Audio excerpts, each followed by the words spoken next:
Good Morning Africa programme bi su ko defee tey tamit ñu fas yéene àndaat ak yéen waxtaanee lu am solo comme ni nga ko yàgg di defee ak yéen toujours bu waxtu bi jotee ñu ngi leen di jaajëfal bu baax ci ànd bi waaye tamit ci safo bi ak kóolute bi di leen wax jërë ngeen jëfati ci loolu. kon ni ma ko waxee léegi incha allah dinañ ñëw ci ponk yi ndax tey nag am nañ lu sakkan mun naa ko waxee noonu lu ñu fas yéene waxtaan moo tax nuyoo bi dinañ ko tënk rek gannaaw bu ñu leen dalalaate rek yéen ñuy seetaan jaajëfal leen bu baax a baax ci ni ngeen di taamu di ànd ak ñun ci jotaay bi. Well, thank you very much once again wherever you are. We appreciate you so very much and for your company as always. We are happy to be here again for the midweek edition of your famous and of course unwidely followed TV morning show in the Gambia. That is of course the Good Morning Africa program right here on Africa TV. And welcome and thank you very much for choosing us. Once again, Ramadan Mubarak. Quickly, ma jox kàddu gi suma directeur Modou Mohamed Niang xam ngeen ne moom laay feggool suba bu nekk ñu waxtaanee réew mi ak tolluwaayam xew-xew yi te nag lu ñu war a waxtaanee bari na daanaka ndax xew-xew yi bari na te waaye dinañ ko xejal incha allah ci jotaay bi fii ak li ci kanam war ma bàyyi ko mu nuyoo su paree incha allah nag ñu tabbi ci waxtaan bi am nañ ci gan yu am solo dañ leen war a dalal waxtaan ak ñoom ndax dañ fi teew ndax ngir ñu waxtaan ak ñoom li am solo li nga xamante ni def leen yitteel waaye tamit yitteel mun naa wax ne waa Serekunda loolu lan la ak naka la ci kanam tuuti rek da ngeen déggee ci ñoom incha allah. bu loolu wéyee tamit diaspora bi daanaka tey ñoom ñoo xew la ndax démba ci parlement bi National Assembly bi dañ dal di reject pour ñoom ñu mun a vote ci élection yi di ñëw ci bill bi nga xamante ne ministre bi daf ko fa yóbboon jur na nag coow depuis démba ak léegi xam naa ne duñ ci mën a sori bu baax waaye dinañ ci cof tuuti rek suba special edition lay nekk ci loolu incha allah boot ba léegi xam naa ne da ngeen ci am réaction yéen ñuy seetaan UDP tamit démba seen parti leader bi def na press conference loolu tamit du ñàkk dinañ ci laal tuuti wala suba ñu gën see ñëw suñ mbokki christian yi tey lañ tàmbale seen koor ñoom tamit ñu ndokkale leen ci koor bu ñu tàmbali tey parti leader bu UDP tamit génnee na bataaxal pour loolu su ko defee lu yaatu la boo nañ seet nuñ ko doxalee daal mun ñang nuyu naa la bu baax ma bàyyi la nga nuyoo te nag gars yi nee nañ baat bi mu kawe torop démba moom dañ complet yu ma jot bari na ba Mr Fall sax yónnee na ma vidéo te xaw ma la mooy problème waaw moom man déglu naa audio moom itam de mu ngi mel ni kuy xaral de xaw ma de mais ma démba daal départ bi baaxul waaw ok waaw jërëjëf xam naa rek comme noo ko waxee dama la tooba dama laa bàyyi loolu rek xam nga yow yaay seen looya loolu laa wax man yóbbante rek ma daal si démba daal te tri complet ëppa yu beneen bi live la ma fi jógee jotaat yeneen ay ñu ne man non démba moom sa waa ji moom non moteur bi teelul xaw ma koor gi la xaw ma ne ko ne waaw mais bi loolu la tamit jërëjëf Amadou nuyu naa la bu baax nuyu suñu kan yi nuyu ñuy seetaan Eyeafrica TV ñu nekk si réew mi ak bitim réew yëpp ñu ngi leen di nuyu ñaanal leen jàmm wax leen beneen yoon comme noo ko waxee Ramadan Mubarak ñaanal leen ko ñaan yàlla nangu liñ si jàmm yëpp si barke Seydina Muhammad comme noo ko waxee dañ lu duuf si nag bi yëpp xajut ndoor si cin bi wante ñu ngi fi am ay gan yi am solo foot faat bi di nga leen dugal ci kanam su ko defee seconde bi tam am na geneen gan gu am solo li ñu war a waxtaane comme loo wax diaspora lifin bi ak UDP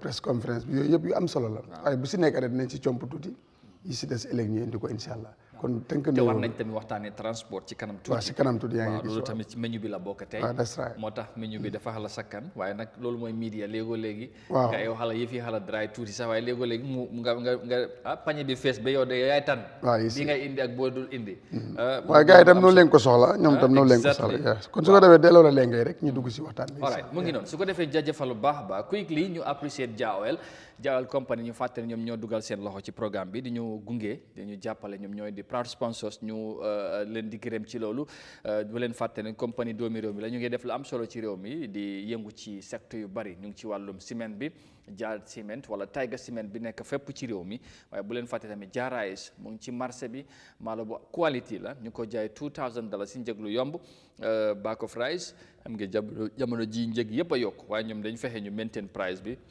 pour askan bi mun cee jot ngeen bàyyi ci xel bu baax wholesale tamit am na bañ a fàtte loolu su ko defee ñu ànd ak ñoom quickly buñ ci jógee rek short commercial break dalal suñ gan yi waxtaan ak ñoom ci li tax ñu teew fi tey léegi incha allah.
welcome back, and thank you very much for joining us. This is Eyeafrica TV, and you are watching your famous TV morning show program in the Gambia, the Good Morning Africa program, a program that comes our way every week from Monday to Friday. And of course, 9 a.m. is the time when we shall be here to provoke discussion on some of the pertinent issues and developments happening in the Gambia. But of course, if the need arises, we go beyond borders and boundaries to make sure that you are adequately and rightfully informed on issues that are also happening across the African continent and beyond.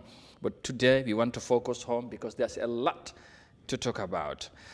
Yeah, su ko defee ñu dalal suñ gan yi ñu tàmbali ak suñ gan yu jógee ko Serekunda ñu jox leen kàddu gi ñu nuyoo ci jotaay bi quickly rek ñu tàmbali ak Mr. Boubacar Senghor nekk Vice Chairman of Serekunda Mosque Committee wala Serekunda Gadafi Mosque Committee bi nga xamante ne ñëpp xam nañ juma bi ñoom ñoo fi teew ñu war a waxtaan ak ñoom nag ci li tax ñu ñëw fi xam naa ku dégg Mosque Committee da nga fa ne xëf na yëfi diine la mun nañu wax ne yëfi diine la waaye nag diine ak leneen la ndax dafa am leneen la diine ak jamono am na leneen lu ci rax ci li leen yitteel xëj na danaa bàyyi sax ñoom ñu xuus ci bu baax waaye danaa ko junj rek ndax problème suuf la ci jumaa bi foofu xëj na dana elem ñeneen ñi wala mu strain ci ñeneen ñu ko pour ñu dégg ko but loo am la moo tax ñu teew fii am na coowal suuf bu am foofu ci boori jumaa bi wala ci jumaa bi ci boppam xam naa vice chairman bi moom dana ci ñëw mu gën cee yaatal ak lan moo tax ñu jàpp ne war nañ fee ñëw tey indi ci leeral vice chairman bu Mosque Committee Gadafi Mosque ñu nuyu la Mr. Senghor ñu bàyyi la nga nuyu ak Gambien si ñu lay seetaan fii ci réew mi ak ci diaspora bi asalaamaaleykum. waaleykum asalaam jërëjëf waa ITV Africa. jërëjëf gannaaw buñ sante yàlla ñu julli ci yonent bi sallallahu alayhi wa sallam ñu gërëm kilifa yi di gërëm dëkkandoor yi xarit yi ak am di jàmma yi di nuyu waa Africa surtout West Africa ak Gambia fi nga xam ne foofu lañ toog fekk fi juddoo fi fekk fi baax di rafetlu teewaay bi fii nii di sant yàlla tam fekkee nañ weeri koor bi comme niñ ko xamee tamit suñ bokki christian si ñu ci lent te fii dëkki sakula la boo xam ne islam ak christian ak yeneen diina yi ñoo fi nekk ñu santee ko yàlla mu nekk dëkk boo xam ne dëkki jaamal ak dal ak teey kon ñu ngi nuyu askan bi yëpp di rafetlu si teewaay bi jërëjëf kontaan nañu it dalal leen fii tey ci jotaay ji incha allah comme ni nga ko waxee ñu ngi leen di gërëm bu baax su ko defee ñu jox kaddu gi tamit Mr. Malick bi tey ñu bari gën ko xamee garanti mu ngi fi teew moom tamit ñu jox ko kaddu bi sëñ bi tey ñu ngi lay nuyu bu baax di la wax asalaamualeykum. waaleykum asalaam wa rahmatullah. maa leen di nuyu di leen gërëm di leen sant waa ITV. jërëjëf di leen wax naan déwénati. amiin fekkee yu bëree bëri. allahumma amiin yaa waaw record wi ñu dugg nii yaa ngi si dugg si bisimilahi rahmaani rahim génn si alhamdulilahi rabbil alamin. amiin yaa rabbal waaw di ñaanal suñu mbokki christian itam. seen leen tam door na tey. waaw jërëjëf. waaw loolu mooy Gambia. mooy Gambia ñun moom ni ñu koy waxee. ni ñu dëkkee lu unique la. moo tax dañ koy sagoo di ko ndamoo. di ko tiitaroo à some extent parce que nag am na yeneen réew yi nga xamante ne buñ amee luñ am ñu sante ko yàlla ci côté bi nga xamante ne nuñ dëkkee ci yeneen diine ak yeneen tribes yu bari waaye doo ko gis saa si ni ñu doxalin su ko defee ñu gërëmaat leen bu baax ci teewaay bi maa ngi ko junju léegi li tax ngeen teew daanaka dafa am li xew ci jumaa bi foofu li nga xamante ne da ngeen ci am concern waaye tamit da ngeen ci am daanaka lu leen métti moo tax ngeen ñëw fi pour gindi waxtaan ak askan bi ñu xam exactly am na ñu koy dégg xëy na ci yeneen media wala ci yu bari boo ñëw toog fii ñu déggee ci yéen ngeen wax ñu luy xew moom mooy gën a am solo moo tax ñu invite leen tey en tant que vice president of the Mosque Committee di Serekunda Gadafi Mosque Committee boo ñu doon wax lan moo xew ci jumaa bi ci affaire ci suuf luñ ci coow buñ cee dégg ne am na luñ ci jaay wala am na luñ ci jël am na wala ñu tabax bu fa commencé ak yooyu lan nga ban leeral nga ñu mun a indil ci loolu. waaw jërëjëf ñu santaat yàlla beneen yoon rek di rafetlu teewaay bi waat. ndik boo ñu invité fii pour ñu leeral askan wi. maa ngi ekkati kàddu ci turi comité bi. ak askani Serekunda ak jullit yi nga xam ne ñoo dee julee ci jumaa jooyu. ñu xamee woon ko ci Momar Gadafi Mosque. waaye léegi ñu ngi ko ooyee Libyan Grand Mosque. li tax loolu mooy ne fi mu sabbu noonu suuf soosu. suufi Serekunda la. suñ maam yi ñoom ñoo sanca Serekunda muy maam Sayer Diop kenn réerewul ne Serekunda dëkk bu mag la ñoom seen faaxee ko ñu ngi jógee Koke ca Sénégal yàlla def ñu sanca Serekunda waaye biñ sancee Serekunda ñoom seen mbir mooy suuf dañ ko daan joxe dañ ko daan jaay dañ ko daan maye amul kenn koo xam ne ñu ngi toog Serekunda tey ni mu mel ne jaay nañ leen suuf in fact gan yi ñëwoon sax ñiñ dalal ñoo fa uppa suuf soo seetloo seen kër yi ñoo gën a yaatu dañ maye ba si tuuti Sukuta seen boppa wax nañ ne ñoom ñoo leen dalal waaye ñiñ wëral yëpp am na ñoom problème ci suuf waaye mosu ñoo am problème ak Serekunda ci suuf so Serekunda tey lañ xam teral ak teegin loolu lañ doon doxee jumaa jooju nag lu yaaga maami ñoom liñ fa defoon mooy dañ ko defoon bayaal bàyyi ko noonu biñ joxee school bi 1945 si lañ bàyyi foofu noonu mu des bi mu desee am na jamono joo xam ne abaloon nañ ko agriculture ñuy fa jàngal di démontrer pour train nit ñi pour mbiri agriculture yàlla def bi loolu weesoo jumaa Serekunda xat ñu ñëw di fa julee iit gannaaw buñ jógee ci boori Bamel yi ñëw foofu di fa julee iit yàlla def bi loolu passé bi marché Serekunda bi lakkee ñu abaloon fa waa marché bi pour ñu def fa temporal marché bi seen marché bi pare KMC delloo ñu ko dañu jërëjeen jëf ñu joxaat ñu ko so léegi bi loolu passé yàlla def Libyen si trou man yàlla def ñu ma ama ñoom connexion bu maaga sax maa doon dem Libye di ñëw yàlla def ñu bugg a sampa jumaa ma ne leen am nañ suuf noonu lañ demee foofu diggante leet alkaali Sidi Diop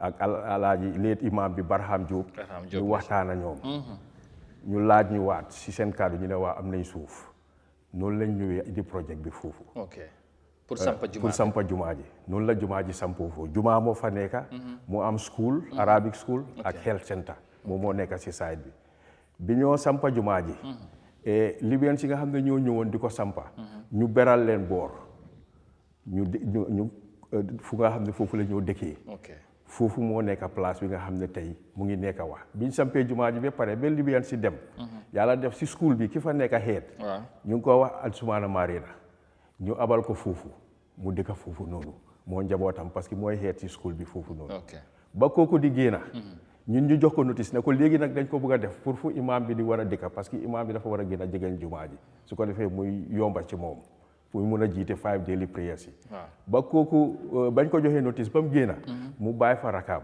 ku ñëw wax Demba Marena yàlla def na moom mu ngi doon liggéey ci benn amoon ité di liggéey ci benn microcredit finance muy supersonic dégg naa ci liñ wax ak kayit yi ñu jot a gis dafa amoon isu ak ñoom mbiri xaalis so ci loolu noonu loolu am na ñaari at ci gannaaw gaa yi def judgment moom musu ta dem foofu sax parce que moom mu ne demut loolu waaye demut tam defend boppam bi loolu xappune léegi ñoom de ñu ne def nañ judgment ñaari at ca gannaaw after ñaari at yooyu noonu ñun ba last December bi 2025 non 2024 last December bi man si laa dégg fekk ñu ngi busy si juma Serekunda bi si laa dégg ne am na ñuy ñëw foofu di nata ma ne leen ñu ne dañoo jaay kër gi ma ne leen loolu de si jumaa ji la bokk fogaloo ne ñoom dañ mistake dañ juum beneen kër gi la wala bi ko am na ñaari kër yu ñu doon jaay foofu ma ne leen fogaloo ne foofu la ñu ne ma waaw ma ne leen anyway suñ ñu wootee foofu ngeen call ma ñu ñëwaat di second time fekk maa ngi woon si beneen meeting ma ne leen ñii de fogaloo ne ñii dañ make mistake waaye léegi li maa def mooy ñëw bi ak dugga bi bari na léegi bunti kër gi fa nekkoon because ñële génn nañ léegi wajmaan bi moom moo fa nekka léegi fogaloo ne léegi dama war a jël bunta bi ma jël bunta bi ceeñ ko wecci ko dugal ko ci biir jumaa ji pour ku ñëw wajmaan bi gis ko because bunta bale du daan tëj su ko defee wajmaan bi gis ko xam li nga xam ne loolu mooy xew su ko defee su ñëwee rek dinañ ma kool waaye loolu yàlla def na ñëwut ba benn bés maa ngi si benn board meeting ma dégga ne gars yi dee ñëw nañ foofu ak police yi joxe nañ notice ne ñooñu nañ génn dañoo daaneel place ma ne mbir mi nag moom uppa na because from li ñu doon jàppane juumte la ba léegi mu ngi bëgg a nekk réalité so noonu laa demee ñu explainal ma ñu ne dañ ko lifin ñu ne dañ ko jaay léegi kii mooy borom place bi léegi moom dafa démolir ko dafa war a ñëw pour sampa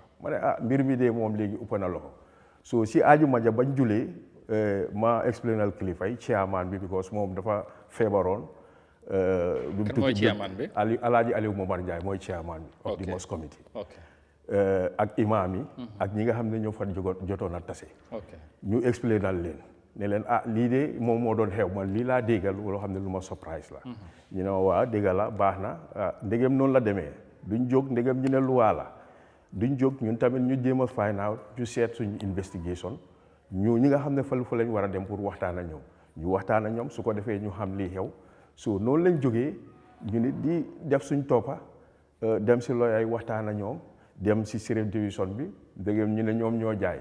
waxtaan ak ñoom laaj leen mbir mi nag moom naka la demee. dañ yëg ne da ngeen jaay suñ place bi te ñun xam nañ ne place bii kenn moomu ko lu dul waa Serekunda ak jullit yi nga xam ne ñoo dee julee fii. because si jumaa ji la bokk.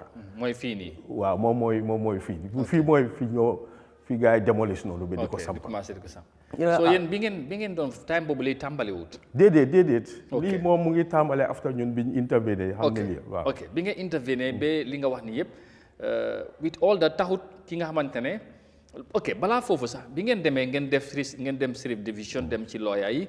lan moo ci génnoon yéen after lan leen wax. waaw dara bi dem nañ ci sheriff division laaj leen lan lañ ko jaayee ñu ne ñoom de jaay nañ ko because banque bi ñoo leen wax ne ñu jaay ko. banque waaw te court order lañ am. ok ñu ne la ana court order bi ñun lañ war a gis loolu. ba pare foofu laa ni Serekunda la ñu ngi amee suñ kayit yéen lan ngeen am pour jaay fii ñu ne dafa am ku ñoo wax Demba Marina. moo fa nekkoon te foofu la joxe adresse am te foofu la dëkkoon. looloo tax ñoom ñu jaay ko ñu ne leen loolu dee ndoxe na kooku foofu la dëkkoon rek looloo tax ngeen jaay ko ma ne leen dama bëgg ñu ne ma yow dégg la committee member ga because identify nga sa bopp waaye ana la ko firndeel léegi da ngeen di dem si lawyer mu binda su ko defee ngeen mun a am kayit yi loolu lañ def ñu dem si lawyer bi waxtaana lawyer bi tam binda dem foofu noonu waaye document bi mun a génnee foofu mooy judgment boo xam ne happen na about 3 years ago diggante kan ak kan diggante Marina ak banque bi. Supersonic. waaw Demba Marina ak Supersonic loolu moom moo happen. waaye amul benn ordre kayit boo xam ne jox nañ ñu ko oo wan nañ ñu ko si true lawyer bi. boo xam ne lu wane ne fii Demba Marina moo ko moom oo kayit gi la Demba Marina teg foofu as a collateral. waaye Demba Marina moom dëkkoon na musoon naa dëkk foofu. waaw musoon naa dëkk moom laa expliqué. waaw ma ne la Demba Marina brodam lañ fa abaloon. ok mu bàyyi ko fa moom mu génn dem si kiram bi ko dafa wax ne ñu mu ñal ko. kiram léegi tey mu pare bi ko dafa am njaboot ba loolu pare moom mu dem mu bàyyi fa Demba Marina. Demba Marina tam di yooxi ñu jox ko notice na ko ngaa génn wala dañ laa yóbbu police. ok léegi Demba Marina bu kees bi tàmbalee Demba Marina moom ndax anamu moom ndax gis ngeen gisante ak moom. Demba Marina ana famille moom ñun ñoo demoon ba ci sheriff division bi. pour laaj leen pour ñoom tamit ñu setal seen boppa parce que ñoom tam ñu ngi wax ne pledge juñ ko amul benn fooj kayit buñ fa yóbbu amul benn authentique kayit buñ fa yóbbu ñoom teguñ dara ci foofu soo dafa mel ni banque bi ñoom raal ñoom ñoo jël seen coobare rek ak sheriff division bi def li ñoo def. ok right now loolu xew na Demba moom mu ne yëgul tinul. waaw waaye li ci gën a doy waar mooy suuf bi fi ngeen di wax ne yéen a ko moom tàmbali mooy tabax bu ñoo gis ne commencé nañ faa développe. loolu naka la xewee naka ngeen mën a seetaane. gaa ñëw waa ji si boppam di gas foundation ba tollu fii. waaw waa ji si boppam loolu. nit ñi mun nañoo dal ci kawam waaye dañ bëgg a respect loi bi waa ji si boppam nga xam ne moo fay samp ma ne ko ci aahi dëkkandoor ak julit ma ne ko fii suufi Serekunda la yaa ngee dugal fii yaa ngee daaneel garab yi te fii loo fi def di nga ko ñaaka wala soo ko jotaat dina yaaga wala bu fekkee ne dañoo àtte dina yaaga bu fekkee ne yow investor nga demal nga jël sa xaalis nga dugal ko feneen nga bàyyee ngumbe lii set lii nga war a def soo ci biir loolu lañ doon négocier ak lawyer bi jël nañ lawyer ñu ngi waxtaan ak moom. waaw moom tamit dafa wax ne dafa ñëw pour waxtaan ak kilifa yi. ci biir loolu lañ ne ko loolu mu ngi happen around December. lii mu ngi happen around December. soo diggante December February. waaw kii nag moom mu ngi gaawalantu di bill wax nañ ko nit ñi wax nañoo moom waaye mu ngi continuer. mooy kan. mooy Muntaka Ka. waaw Muntaka Ka. ok waaw all right interesting léegi ma ñëw ci garantie. déglu lañ vice président jox nañu historical background ci li nga xamante ne moom mooy ci suuf bi ak fan la yëf yi toll ku en tant que ku bokk ci comité bi fu mu nekk nii xëy na taxawaay bi lan la parce que bi ngeen gisee waxtaan ngeen dina ngeen jéem a négocier ak yooyu waaye ki nga xamante ne mooy ki ngeen tudd léegi ne Muntaka Ka moom mu ngi go ahead ci plan yu mu nekk lan mooy seen taxawaay ci mbir mi lan ngeen fas yéene def apart from xëy na ndax da ngeen war a continuer di seetaan muy develop wala da ngeen di naaw jël seen lawyer bi engage ko ngeen dem si code bi xëy na pour dugal injunction wala whatever taxawaay bi daal laa bëgg a xam naka la. waaw jërëjëf. suma vice chairman wax na yëpp. waaye ñun fi mu nekk suñ taxaw mooy. waaw am nañ meeting. imaam oo nañu ñu toog a moom waxtaana moom. soo ñu ne yëpp bàyyi nañ ko si suñ loxo ñun. pour ñu continuer def liggéey bi ñoom nañoo taxaw fi rek di ñu ñaanal. waaw ñu ne ko ok fi mu nekk nii ñu fi taana ay task force. biñ taanee loolu ba pare démba ñu am meeting. soo biñ meetingee ñu suñ looya biñ. ñu oo ko mu ñëw mooy Martin fekka suma vice chairman dem na waxtaana beneen looya bu ñëw wax Mr Seka. waaw bi mu waxtaanee moom ba pare bi ko am na keneen ku mu njëkkoon a waxtaanal waaye bi mu waxtaanee kooku da ni mu demee moom daal bu ba nee ànduta moom because dañ eega rek moom mu wax ko affaire yi xaalis waaye bi mu demee si Seka nag Seka dañ fa eega rek Seka kool sirif bi si boppam bi mu ko koolee waxa moom mu ne ko te boo leen paree ñun pare naa pour mit leen yéen ñëpp ñoom yéen comité jumaa bi yëpp waaw ngeen waxtaan ñu waxtaan si so bi ñu waxtaanee démb ba pare ma ñun ñoo task force bi yëpp toog waxtaan bi ñu waxtaanee ba pare ñu ne fi mu nekk nii liñ pare pour def mooy dem miti sirif bi ëllëg di Thursday incha allah bu soobee yàlla waaw dañ faa dellu dem mit ko waaw loolu lañ d'accord démb am na solo léegi vice chairman because yow sa rôle dafa important because yaa toppa ci chairman bi tey Serekunda mun naa wax ne yéen nañ yaakaar ci jumaa bi ak ngeen lu suuf lu ci war pour ngeen téye ko doxal ko waa Serekunda wala yenn kilifa yi buñ ko déggee lan moo nekkoon seen réaction wala naka lañ ko dundee parce que lii xëy na ku ko dégg ci jaay suuf bi nga xamante ci jimaa la bokk xëy na loolu dafa doy waar nga ñëw foofu balaa may dugal moon ñang ci loolu am na solo lool question boobu because kilifa Serekunda yi ak ndawi Serekunda yi góor ak jigéen naxarloo nañ ko lool alkaali bi nga xam ne tey moom moo jiite Serekunda muy Baboucarr Serigne Mass Diop alkaali bi nga xam ne moo jiite Serekunda muy Baboucarr Serigne Mass Diop maa moom bind nañ benn leetar tuddi Attorney General Chief Justice won ko ne ko li xew nii waa Serekunda naxarloo nañ ci muy kilifa yi muy ndaw yi muy góor yi muy jigéen ñi ak ñi fa dee julee naxarloo nañ ci métit na leen so mu respond tontuñu mu ne nañ jël legal action ñu jël legal action su ko defee legal action bi loolu lañ decide léegi ñun tamit pour jël legal action waaye tamit ndaw yi ñoom pare nañ ñoom tamit pour ñaxtu waaw pour gis ne daal ñoom tamit lii xew loolu miiti na leen loolu xëy na ñeneen ñi mun nañ cee gën a yaatal am na solo xëy na waxtaan bi du bari mën nañ cee gën a yaatal ci li nga wax nii ak yooyu parce que li am xëy na lu doy waar la waaye am na ku ñu fekk ci jotaay bi danañ ko bàyyi moom tamit mu nuyoo ci comité bi la bokk xëy na tamit topp mbir mi taxawaay bi danaka yëpp benn bi la dafa li la tey yegg si sëñ bi ñu ngi lay nuyu bu baax di la ziar ñu bàyyi la rek nga nuyoo ak ñuy seetaan nga wax ñu yaay kan den ñu duggal ci nga ñu continuer waxtaan bi. waa asalaamaaleykum.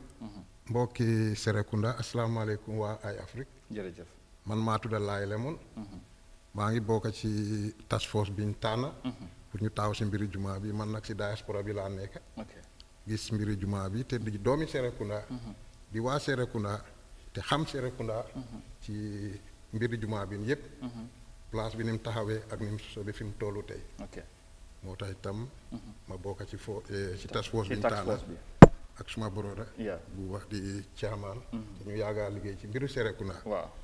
kon maa ngi leen a jërëjëf xam naa da nga ekkati mic bi tuuti Mr Lemon thank you very much fekk nga ñu vice chairman jox nañu historical background naka la foofu suuf bi naka la ko Serekunda amee ak yu mel noonu ba juma bi nu ñu fa sampee nga nekk ci diaspora bi xam juma bi lu bari lu fa xew ak nuñ ko sampee ak luy xew nii léegi en tant que waa Serekunda bi nga déggee ne li am na bi nga dem gisal ko sa bopp naka nga ko dundee ak ban taxawaay ngeen nga foog ne xëj na loolu lañ war a def pour gis ne xëj na li ngeen am ni mu doon lu leen naqar ngeen mun koo saafara. waaw li ñu si naxari moom si mbiri jumaa ji man bu ma ko déggee. waaw parce que lii mu ngi doon depuis 2019. kon lu yàgga la. lu yàgga la judgment bi man bi ma ko tegee suma loxo. riit li nga xam ne pétition bi ñu binda di suñu mag yi nekk Serekunda ak éviction bi nga xam ne moom lañ fa am mu naxari mu tax sa ba ma gën a ñëw youth si nga xam ne ñoom lañ war a mobiliser ñu nekk si diaspora bi ak mboolem doomi Serekunda bu fi nekk woo naa leen yëgal naa leen ne lii moo fi xew te dinañ ci taxawaay buñ ci mun a taxaw parce que Supersonic ak Demba Marena bi ñoo am issue nekkut ak dara pour defar Serekunda amul benn collatéral boo xam ne teg nañ ko fa boo ne lii alali Serekunda la Demba Marena daf doon di liggéeyal Supersonic luubal fa alal according to the judgment mu dem ba 1.7 million so that is a criminal matter so that is a thing for the prosecution that is a thing for the police and the Supersonic because ñun amuñ Serekunda amuñ ci dara so naka la ñëwee ba loolu war a nekk ay collatéral ba ñu war a jël place jumaa jooju def ko fa loolu mooy li nga xam ne moo ñu naxari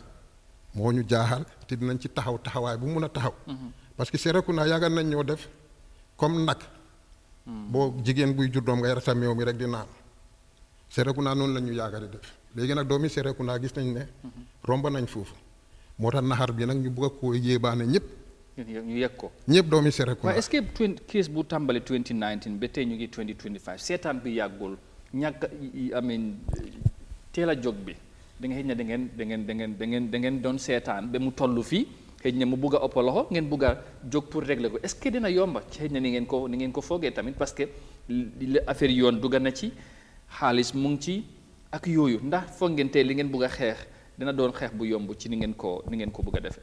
waaw li nga laajte am na solo trop.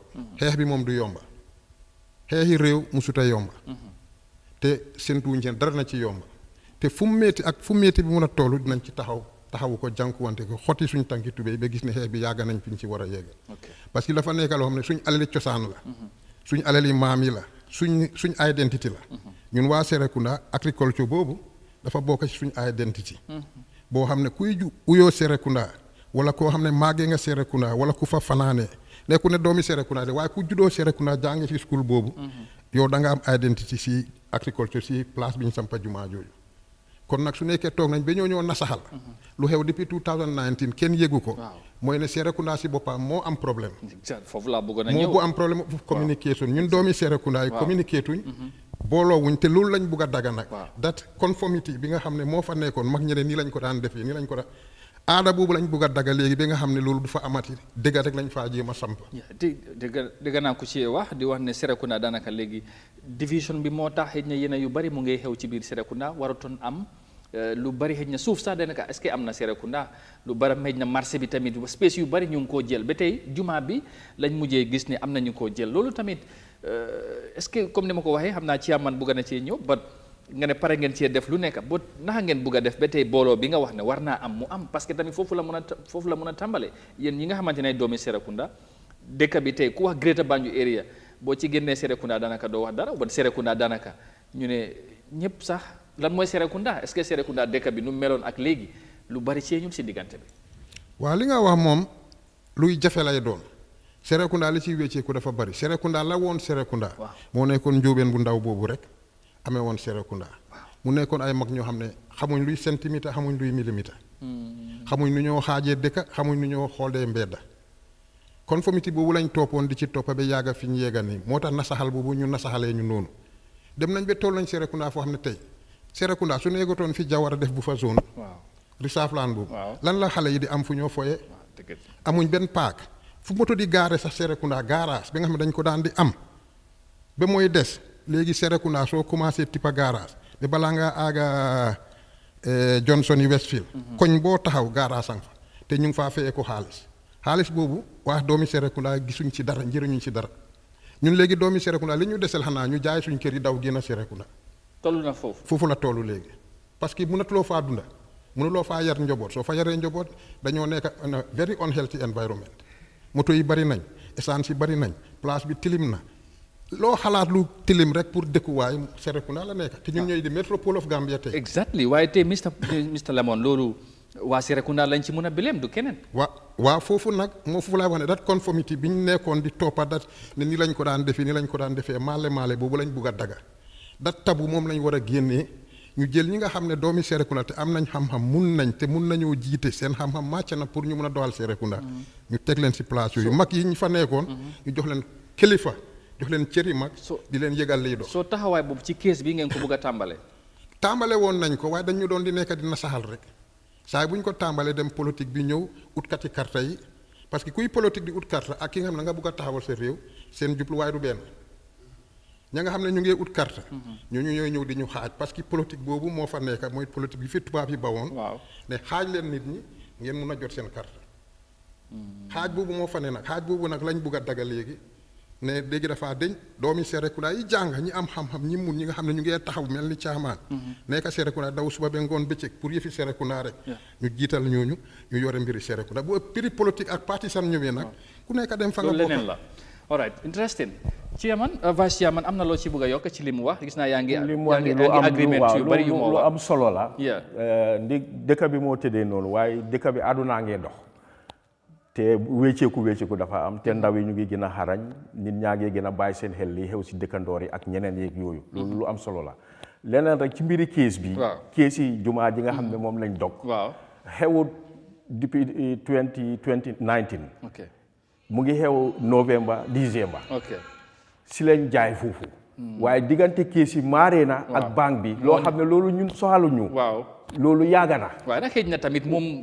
soxalul leen waaye mbir mi dana ko foofu la. soxee ko ñoom foofu laa bëgg a indi. ñoom foofu lañ ko link. waaw connexion bi foofu la connexion bi foofu la fa la fraude bi nekk. fraude bi fa la nekk. ba tey ngeen mujjee ci nekk ay victime Serekunda. waaw kenn mooy liggéey si banque since 2019 ñu ne ko da nga luubal mu ne du luubalu demut sax si court ñu daan ko. lan la ñoo ñëwee jël suufi Serekunda di last December bii nii di ko jaay. kan moo ko jaay naka la ko jaayee ban kayit la am pour jaay ko loolu mooy issue bi. léegi nag jaay nañ su xam nga bu doon jaay kese moo am waaye léegi sax commencé nañ tabax kon nañ gis images di wane.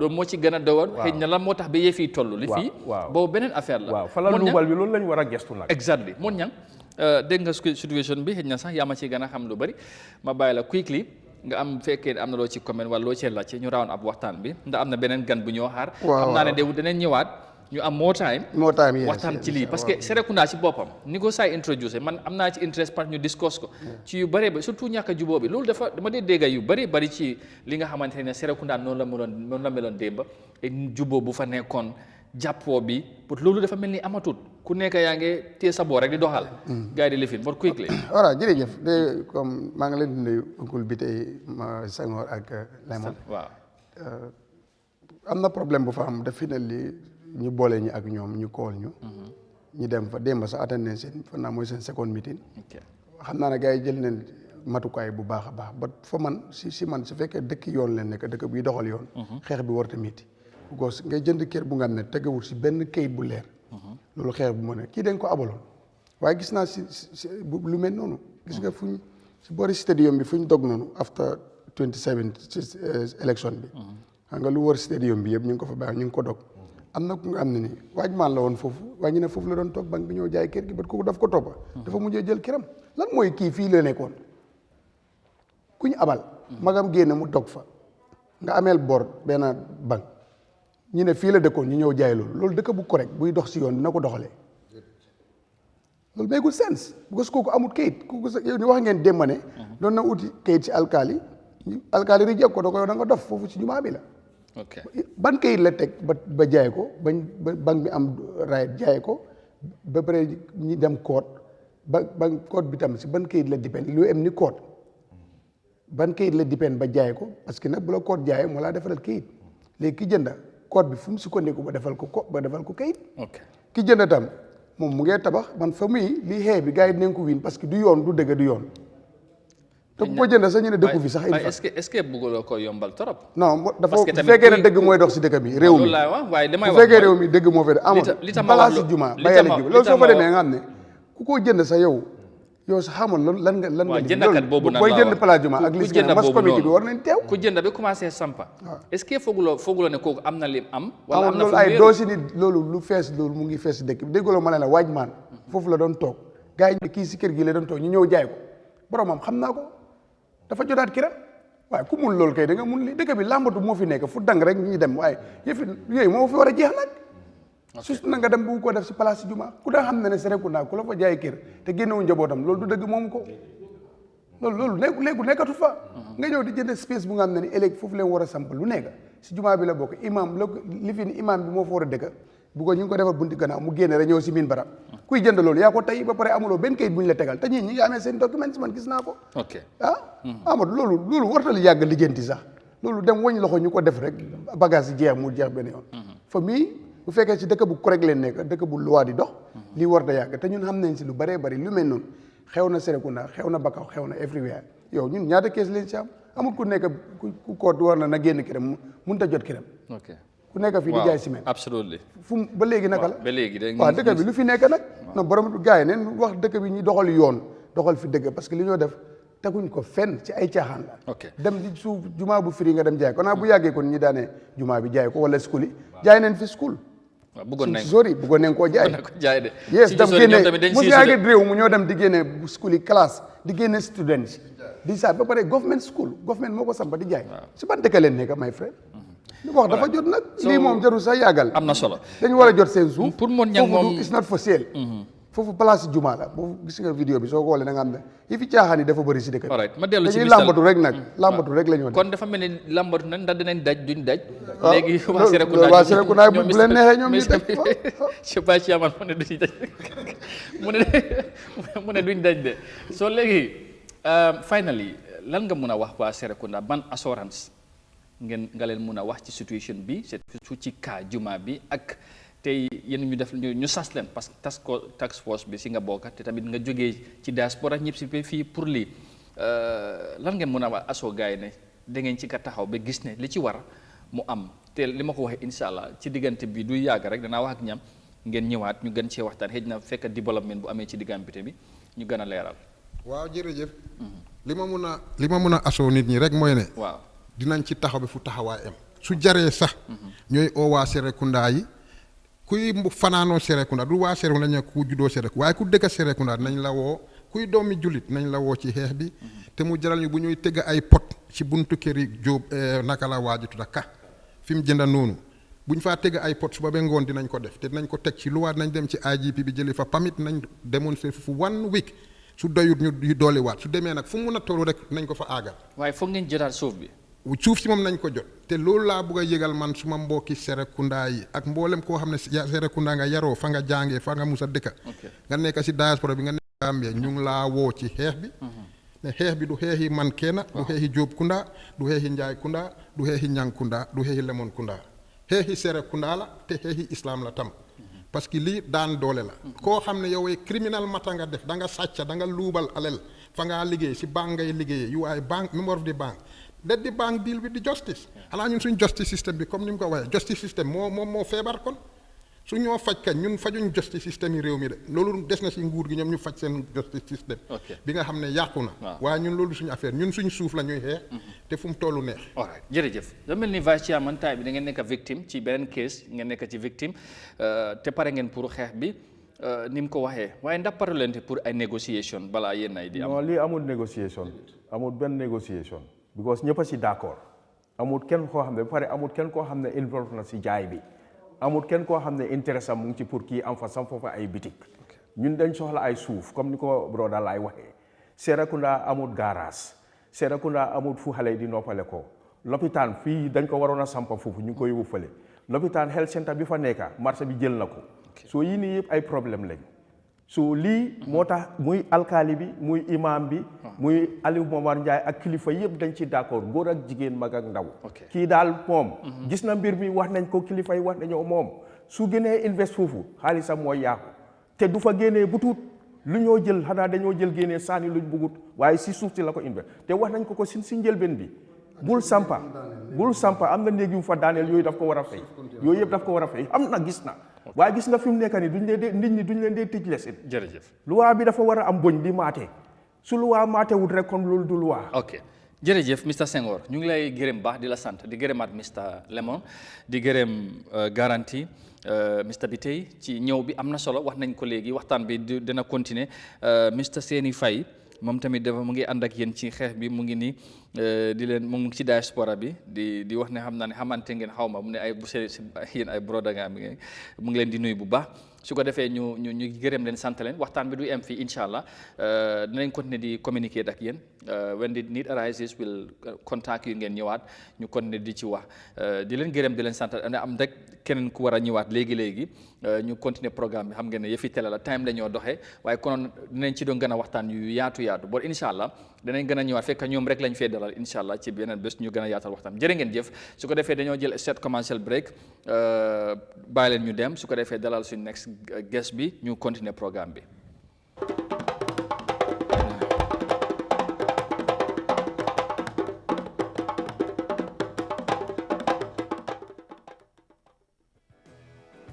To ensure food security and affordability for the Gambian people, Jar Oil Agro-Food Depot introduces jar rice into the local market. The 50 kilograms jar rice is 100% broken white rice, fresh from India with high-valued quality. Jar rice is available at all Jar Oil petrol stations across the country at a wholesale price of $1,950 and a retail price of $2,000. Contact Jar Oil on 770-8080, 715-7960, 726-3667 or 784-2139 or yet still on 733-01321. Jar Oil Agro-Food got you covered for all your quality rice needs.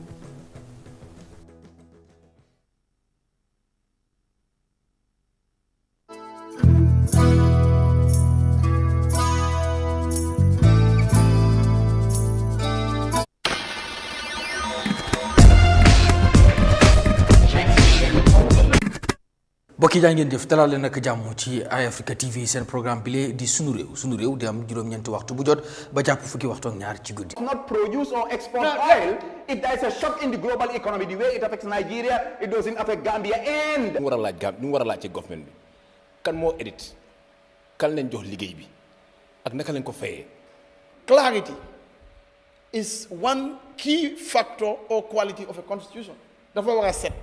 The accountants, the lawyers, and the politicians will still go and squander the people's money as they are doing. ñoom loolu lañ génne for example loolu mooy ñoom seen idea waaye waxuñ la bu ministre si def déclaration waxuñ ko.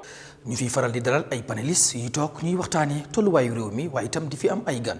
président Barrow waxam yëpp programme li mu wax waxam yëpp mooy UDP Lawyer Darboe moom benn ñaari agenda la am mooy UDP Lawyer Darboe. Barrow will never apologize to UDP and the party leader. Never on earth. It's not going to happen. It's not happening. This is, President Barrow is a waste to this country. Believe it or not. It's a waste. Okay. The missing billions in the OIC is UDP and NPP. Right? The Jammeh assets is UDP and NPP. Paper dada, Barrow la kaito. You want dada ya samanang, iko pour Gambian ko le soir. You take the blame nowhere but to the politicians. They're failing. And that's why Gambians must find an alternative for 6 and 9. sunu réew lépp ñëpp la lu ne ku ne ngi ci moo tax dañ fi waxtaanee napp gi mbay mi politique économie bi ak lépp lu soxal réew mi sunu réew moom la ñëpp di seetaan.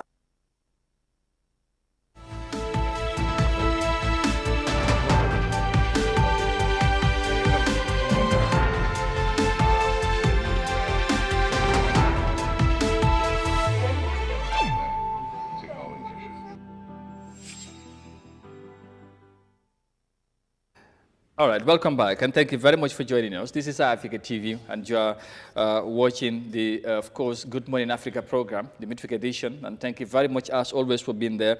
Ñu ngi leen di jaajëfal bu baax a baax suñ viewers yi ñoom Souley Mbaye ñu ngi leen di nuyu tey moom dama leen leeta nuyu ñu Mod Lamine di leen Amat di leen Bakary Niassi yéen yëpp thank you very much Ibrahima Sabali Mod Lamin Ndiaye from Italy Cagliari moom foofu la nekk Alaji Seka from Germany as always suma tooma Amadou Ndaw Sadio Pape Sadio Sénégal Mbemba Tunkara yéen yëpp ñu ngi leen di nuyu Germany and Alaji Silla Mod Lamin Cissé thank you very much moom nag ci arab la ko binda bii moom xaw ma su ma ko naree lii xam na lii moom beneen affaire la but ñu ngi leen di gërëm bu baax di leen wax Ramadan Mubarak ci ànd bi ngeen di ànd ak ñun thank you very much ci first half bi ñu ngi doon waxtaanee Serekunda Gadafi Mosque committee bi wala task force bi nga xamante dañ ko taxawal ngir suuf bi nga xamante ne ci boori jumaa bi la nekk wala bokk ci jumaa bi te am ku ko jaay wala am ñi nga xamante ne daal doxale na li nga xamante ne daanaka ñoom jumaa bi bu oytuwul dañuy ñàkk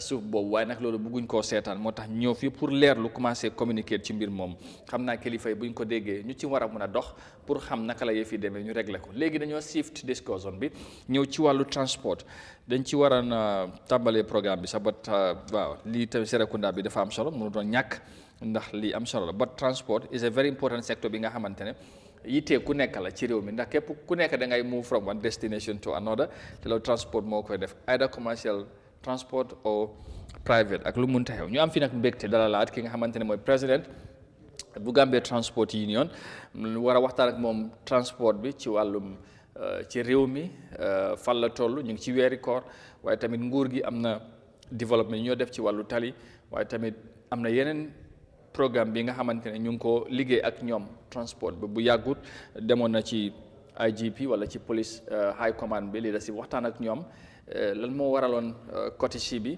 dana ci indi leeral bu yàggut tamit ñu ngi tukki woon dem Morocco ànd ak gars yi lan moo sabab li nga xamante ne mooy dem bi ak lan lañ ci jëlee li nga xamante ne dina yokk transport ak yeneen engagement yi nga xamante ne moom mi jiite secteur bi mu ngi koo def ak yeneen autorités yu bari ci réew mi so Omar Cissé président bu Gambia Transport Union ñu bari gën ko xamee Balla moom lañ fi dalal tey président ñu amaat mbégte dalalaat la di la wax Ramadan Mubarak ñu baal rek nga nuyoo ak Gambien si ñu lay seetaan fii ci réew mi ak ci diaspora bi aouzu billahi mina sheytaani rajim bismillahi rahmani rahim alhamdulillahi rabbil alamin asalaamaaleykum wa rahmatullahi wa barakaatu. waaleykum salaam wa rahmatulah. Awa nuyu naa la. jërëjëf di la war a Ramadan Mubarak. dina fay bu baax di saako di la ñaanal jàmm. waaw di la jégalu di saako yow jégal. jërëjëf di nuyu sa directeur. sama xarit mooy gan.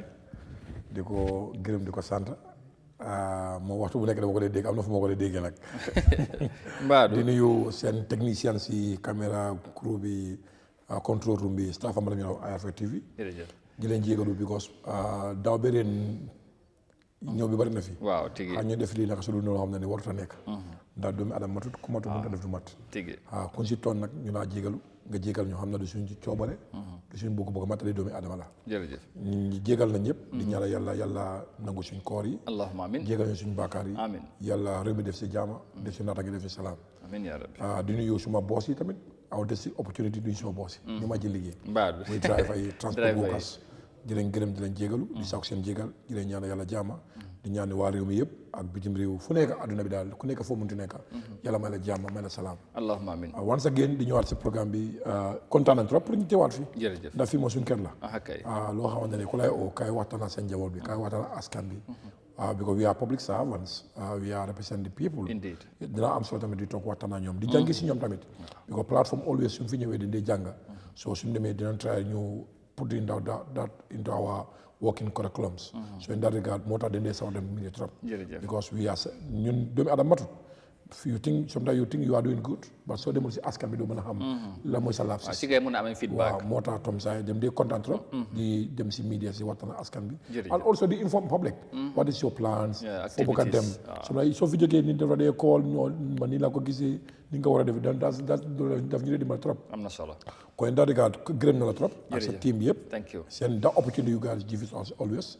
Rafet nañ ko inshallah we really appreciate it. Thank you very much Président ñun tamit ñu ngi appreciate ci saa la soxlee nga ñëw pour ñu waxtaane réew mi parce que lu tamit dafa am solo secteur bi nga xamante dafa yitteel ñëpp saa ñu ci gisee ay développement yu am ci seen côté we wouldn't hesitate to invite you ñu discuss ci loolu dafa am solo bu baax thank you very much just quickly pour update am naa ne xam naa diaspora bi tey danañ bëggoon ñu wax seen affaire te danañ ci wax de ba xam naa ne tey foog ngeen lebal ñu rek ba suba ndax suba dañu war a am guest bi nga xamante ne ci yooyu lañ bëgg a waxtaan ak moom moo tax bëgguñ cee xuus ba daal député yi déjà neen dem ba diaspora ba léegi duñ mën a vote as far as loi yi nu ñu tëddee election bill dem ba lañ ko doon càmbar ci nekki député yi wat am na clause bi nga wala section 14 bi nga xamante ne bëggoon génne dañ fa ko génne te boobu moo leen mënoon a may pour ñu mën a vote ci loolu sax UDP génne waat nañ beneen bataaxal through their Mr. Tombon Sedi mooy seen media team bi ñoom dañ ne UDP stands firm on diaspora voting right, a call for inclusivity and respect for the Supreme Court ruling. xam nga ne Supreme Court bi dafa ruloon ne diaspora bi dañ leen war a boole ci mbir mi bu ñu fa demee léegi nag ñoom ñu ne si taxawaay boobu leen taxaw but incha allah suba bu dee lépp dem na ni ko bëggee incha allah suñ gan bi bu fi ñëwee dinañ wax ak moom ci loolu ak ci UDP tamit incha allah seen press conference bi démba looya Ousseynou Dabo wax na lu bari ci réew mi loolu yëpp dinañ ci ñëwaat incha allah mayoress bu Banjul tamit defoon na press conference pour weddi tuuma yi nga xamante ne ci affaire EU project bi ak yooyu lu bari xew na diggante démb ak tey daal li nga xamante ne waroon nañ ko mën a waxtaan waaye transport it's equally pretty much important bi nga xamante ne foog ñu teg ko ci menu bi tey waxtaan ko xam nga démb nag suma plans yi ñoom ñoo doxut waaye yow ak PS bu transport yéen a fi waroon a fekk loolu laa planoon dama laal fale waaye yëpp fekk diggante bi affaire jaxaso dama ñoo la gën tukki sax because da ngaa fa benn event bu nga amoon waaw it's very important discussion la waaw so I think démb moom di la xam trop ñu teew because c'est full day activities la waaw non amoon na solo sax loolu moom waaye amul problème loolu dinaa ko toogaat xam ma daal du yàgga na démb after démb dama mujjee communiquer ak PS ci ngoon si soxna na ma léegi next week daal incha allah dina fi teew waaw su ko defee prési we should talk about a lot bi nga jógee fii ak léegi lot xew na tukki nga ñëwaat xam nga ci IG démb attan nga beneen meeting yi yow development related to transport xëy na ak yeneen but mu ngi ci weeri koor général bu ñu fi tolloo transport bi dafa mel ni beneen dynamic mooy léppay change as the head naka ngeen ko nekk di dundi at this moment ak xëy na surtout yéen ak police bi ak xëy na lan lañ mën a def pour gën a mën a yombal dem ak dikk bi ci weeri koor moom is always another shift bi nga xamante def day ñëw lan nga ñu mën a wax ci loolu ci transport bi nu moo doxee right now surtout ci jamono Ramadan bi. Amadou noo ko waxee during Ramadan weeri koor bi. transport daf day am beneen dynamic bi mu dee jël. absolutely because the movement of the people daf day xala change. yeah completely. and the timing bi dafay nekk movement dafay nekk the same time. soo seetlee loolu soo amee lu mu dee indi mooy demand bi mooy gën a ëpp supply bi. waxtu bu ñu ñëwee rek daf day indi. Challenge in the supply chain bi. And also dina in the challenge in the traffic management in terms of traffic congestion. Indeed. Wow. And number 3 ku nit ku xiif tamit xam nga xolam daf di yomba. tàggat bi because man sax suma xiifee moom. waaw mu ne hungry man is an angry man. angry man. loolu and also this year tamit tombé tamit I understand teel a tamit. waaw suñu mbokki Christians yi. waaw ñoom tamit dina start kon tamit Gambie mën nañu wax. ñëppay woor. waaw definitely kon dina nekk very good moment loo xam ne ni soo fekkee ne use na ko in best ways. nit because ku woor da ngay jaamu yàlla xam nga. da nga war a dal coono war a ba wata bare ba da ngay ca after 5-6. tens dafay bare. Rush hour bi yes. diggante 4 ak 6. yes boo xam foo gis mun naa wax sax bi boori even 2 démb maa ngi jógee ko Westfield dem Kairaba Avenue soo gisee trafic bi nu mu bloqué dama wane sax lii. yeah because ñëpp a day génn door. waaw exactly remember we have only one way people ñëpp noonu la ñuy use.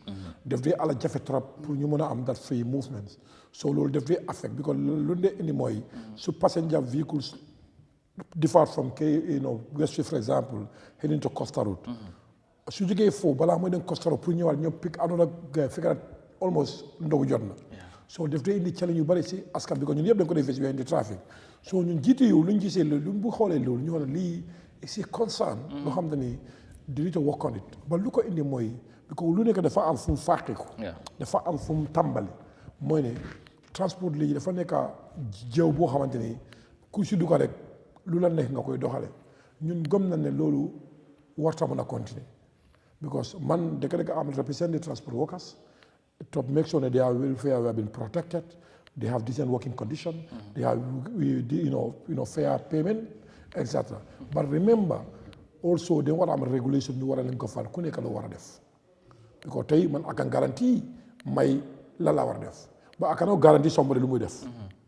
So lu ma man tamit mooy ne jox advice nag soo ko joxee nit yi bokkuñ jikko bokkuñ melokaan. mun na koo jël so as a new executive bu ñu ñëwee luñ gis mooy de suñ buggee jéem mbir bi dina jafe dina jël time because remember the problem we are facing today was here since independence. dara ceeñu ci kon su buggee change dynamique bi kon ñu gis yeneen réew ni ñu ko dee doxalee kon lu ñu war a indi système ni ñu ko indi mooy we need guidelines. mooy ku nekk waa fi nga commencé ba fi nga war a yem mooy yow sax personnally mooy driver mooy commuter mooy police whosoever secteur bi lii mooy luwaay bi ko fa su nga amee ñu jox ku nekk responsabilité di nga ko teg si loxo kenn nit ku nekk ñu jox la responsabilité yaakaar naa su ñëpp def sa liggéey dina am so currently we are drafting the commercial transport regulations. Government ñoo ko war a def but we need it as operators. It's affecting Gambians, so we take the lead pour ñu draft as operators su mu paree ñu share with the government ñu ne ñun lii la foog ne moo mën a yóbbu. boo leen ko doxalee waaw donc at least driver dina gis boppam customer dina gis boppam di general public dina gis boppam policier dinañ am jaama loolu foog nañ ko so su ñu ko defee léegi yaakaar naa su ñu ko defee government as a governing body dina invite stakeholders now mu nekk as a stakeholder forum ñu xool ko together pour ñu am something start and move forward. Okay, fooguloo ne da ngeen gis ne loolu those regulations are very important te dina mën a ease some of the challenges yi ngeen di face ci tale bi boo ne gis-gis government bi ak maybe the general belief mooy dañ amut ay yoon moo tax xëy na government concentrating on constructing more roads pour mën a ease the congestion. I saw a report saying ne ñu ngi initiate sax a new plan pour gën a modernize the transportation system connection bi yoon yi bari in the long run ñu ngi xalaat sax indi ay train ak yooyu so wala li nga xamante ne mooy electric vehicles yi nga xamante ne dafa ñëw pour gaawal transport so loolu est-ce que fooguloo ne foofu tamit da nga ñoom foofu la nekk di prioritize for now construction of more. Electric vehicles are going to run the same road. They are going to use the same road you are talking about. So yes, we need more road, but are we expecting more road from now to 2 years or 1 year? No, we don't expect any road from within Greater Banjul area. They want to decrease the level of the transport in the main highway. But the highway more going to def. We did not part already. Am I right? So now, before that year, they want to talk the technical.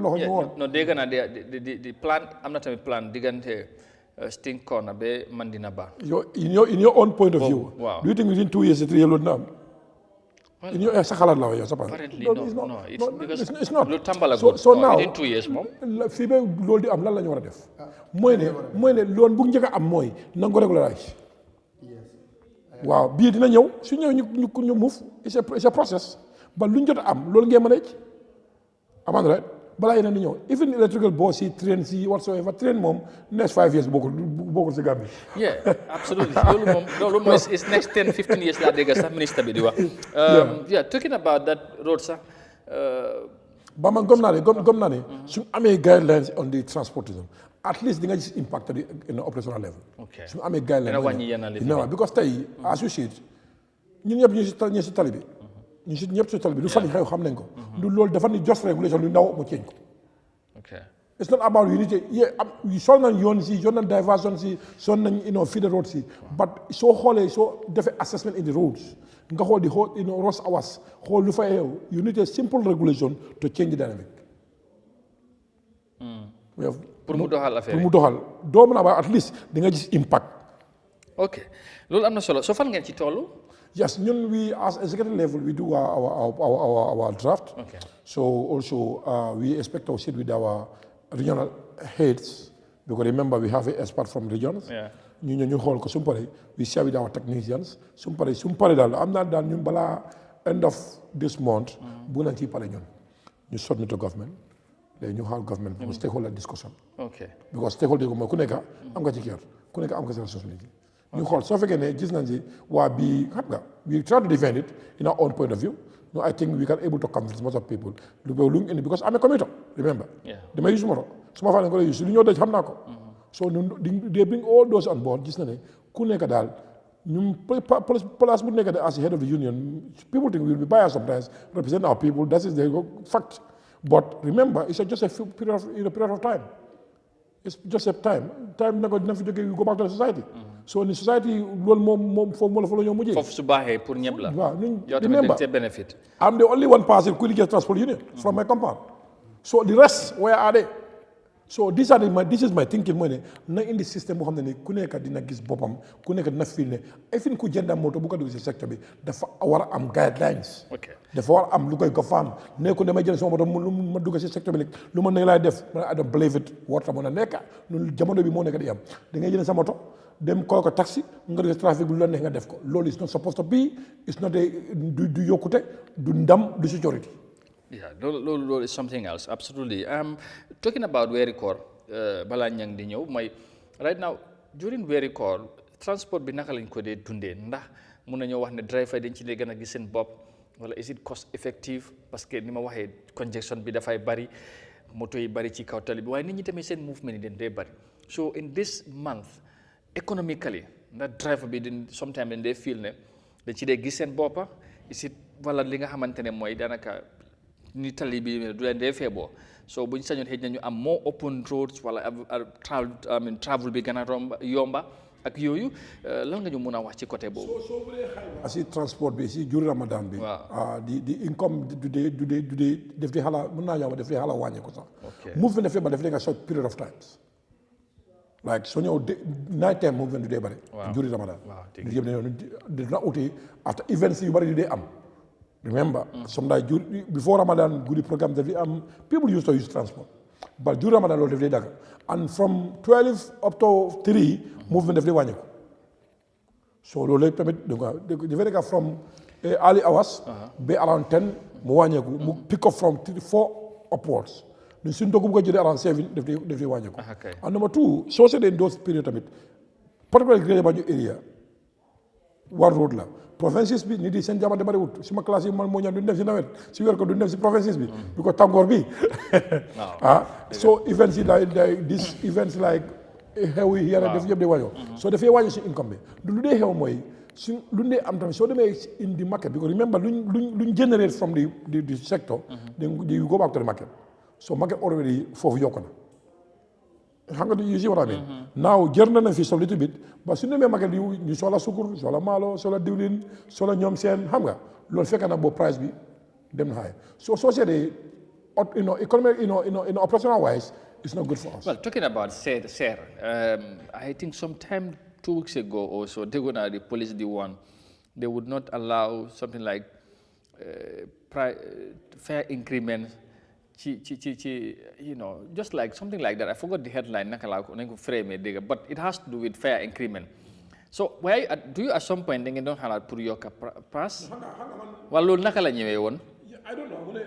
I hear the story. The receive complaint. Yeah. Ya kala call you receive. I'm not police most. Why? One more like. But come like you barina. I'm not you supposed to say But the fact is, we are all Gambians. Shouldn't the fair treatment. They want to do. Drivers are doing business. Understand? Yeah. Most of the people think, sometimes some drivers, but so the operational cost currently doesn't match with the current tariff. Wow. Okay. Doesn't match at all. At all. GTSC government is a public. Every day you complain, every day they will go out and complain it. Am I right? GTSC. They have the most capacity. You can take up to 50 people. Wow. Like for example, let me give you one example. Why you operate? Why should they complain? No, well, let me give you one example. Wow. Why GTC are not operating within great budget that much? Because the profit is not there. It's not economic. Urban transport is not have ñun dafa mel ni yàlla def ñu ko natoo yàlla dafa ñu moolaale xamuñ dara soo amul dara loo am ngay jàpp. GTSC doguma la di xanaa fuñ dee nelawee time bi nga xamante dañ ci war a taxawal nit ñi mooy time événement yi bu jotee bu askan bi si lañ war a taxawal nit ñoom si leen dee gën a lifin si leen dee gën a bàyyi seen loxo. Yes, but I want to come the urban transportation here amul profit. ci ñoom ci ñun. Because ci ñun lu tax ma amul profit mooy soo seetee the operational cost. Amadou, it's very important. Operational cost. Nga xool the tariff fu nga ko peak. Fu nga ko peak. Nga xool operational they are not much. Now remember, as I said, waxoon nañ fi ne GTU dafa am agreement with the government. Fuel su yokkee 20% ne war a yokk pass bi. Fuel yokk na 60% now. 60% since that day up to now, 60%. In those days, when the Yoka passed in 2022, fuel was $56. Today, was $80. Look at the gap, Ahmad. Now, do we going to get a day for maintenance? We don't get $500, it's $1,000. Huh? Tay, spare part bu nga da nga spare part nga jënd 200 lay muy $1,000. Ah, sa school sa doom bi dafa dem hospital. Sa jabar dafa dem marché ndugu. Let me remember, market bu ñoo jënd ñu fa la ñoo jëndé. So automatically, most of the drivers are renting. Dañoo fay luas. Most of the drivers fii si day kaw la ñoo joggé. Dañoo fay luas.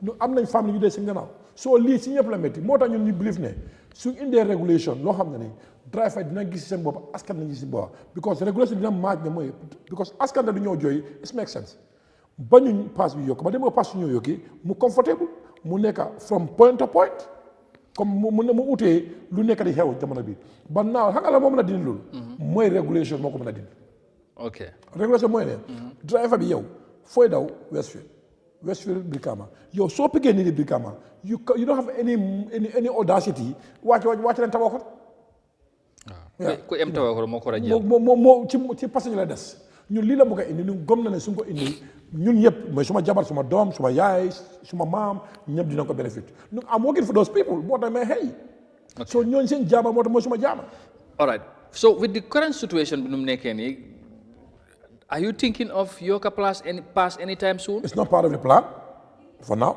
Okay. Wala mooy suñu priority for now is regulation. For now? Yes. Okay. Ñun comme na suñu indi regulation public sa ñoo wala yow leen pass. Okay. Waaw but for now comme lay toog dañoo yokk pass bi it's not part of my plan for now. Okay. suma dëgg because always I'm representing people ñoo ma indi seen complaint bi ba koo leen dem feel ne only regulation ko gafaan mooy ne driver dinañ am jaama lu ñoo liggéey askan dinañ am jaam lu ñoo liggéey ñun fii na ne suñ buggee yokk pass xuloo fii jàppa fale fu ne na indi som ne dina mën a dàq loolu yëpp mooy ne na indi guidelines ku nekk xam fooy commencé fooy am jamono yi am na solo Modou Niang dégg nga presse yi transport bi ni nga ko jàngatee ci weeri koor gi ak xëy na yeneen yi nga xamante ne jot naa ko ci laajte affaire pass bi ak yooyu ak seen am bi ci jamono weeri koor jàpp ne daal yokkuwut waaye dafa xala wàññeeku te nag ku ne boo sañoon li ngay am mu gën a yokk te pass bi méngoowut ak xëy na nu ñoo dépensé ñoom si pour dégg naa transport alawasi yokk lañ gars yi wala ñu yokk ñun de xanaa civil servant mu ne boobu pour civil servant dégg naa jël war yokku de am na te dégg naa ñooñu sax nekkul ñëpp ñoo si ñeneen ñi kay ñu nekk si yeneen agency yi kay jotaguñ ci waaw de xam naa fii moom ñëpp leen war a yokkal parce que ñëpp dañ bëgg a yokku am na solo di jaajëfal Omar bu baax si ñu xanaa ma laaj ko ndax naka director of transport yi yaa ngi ko am sa ministre yi mu ngi la ko tegal wala is working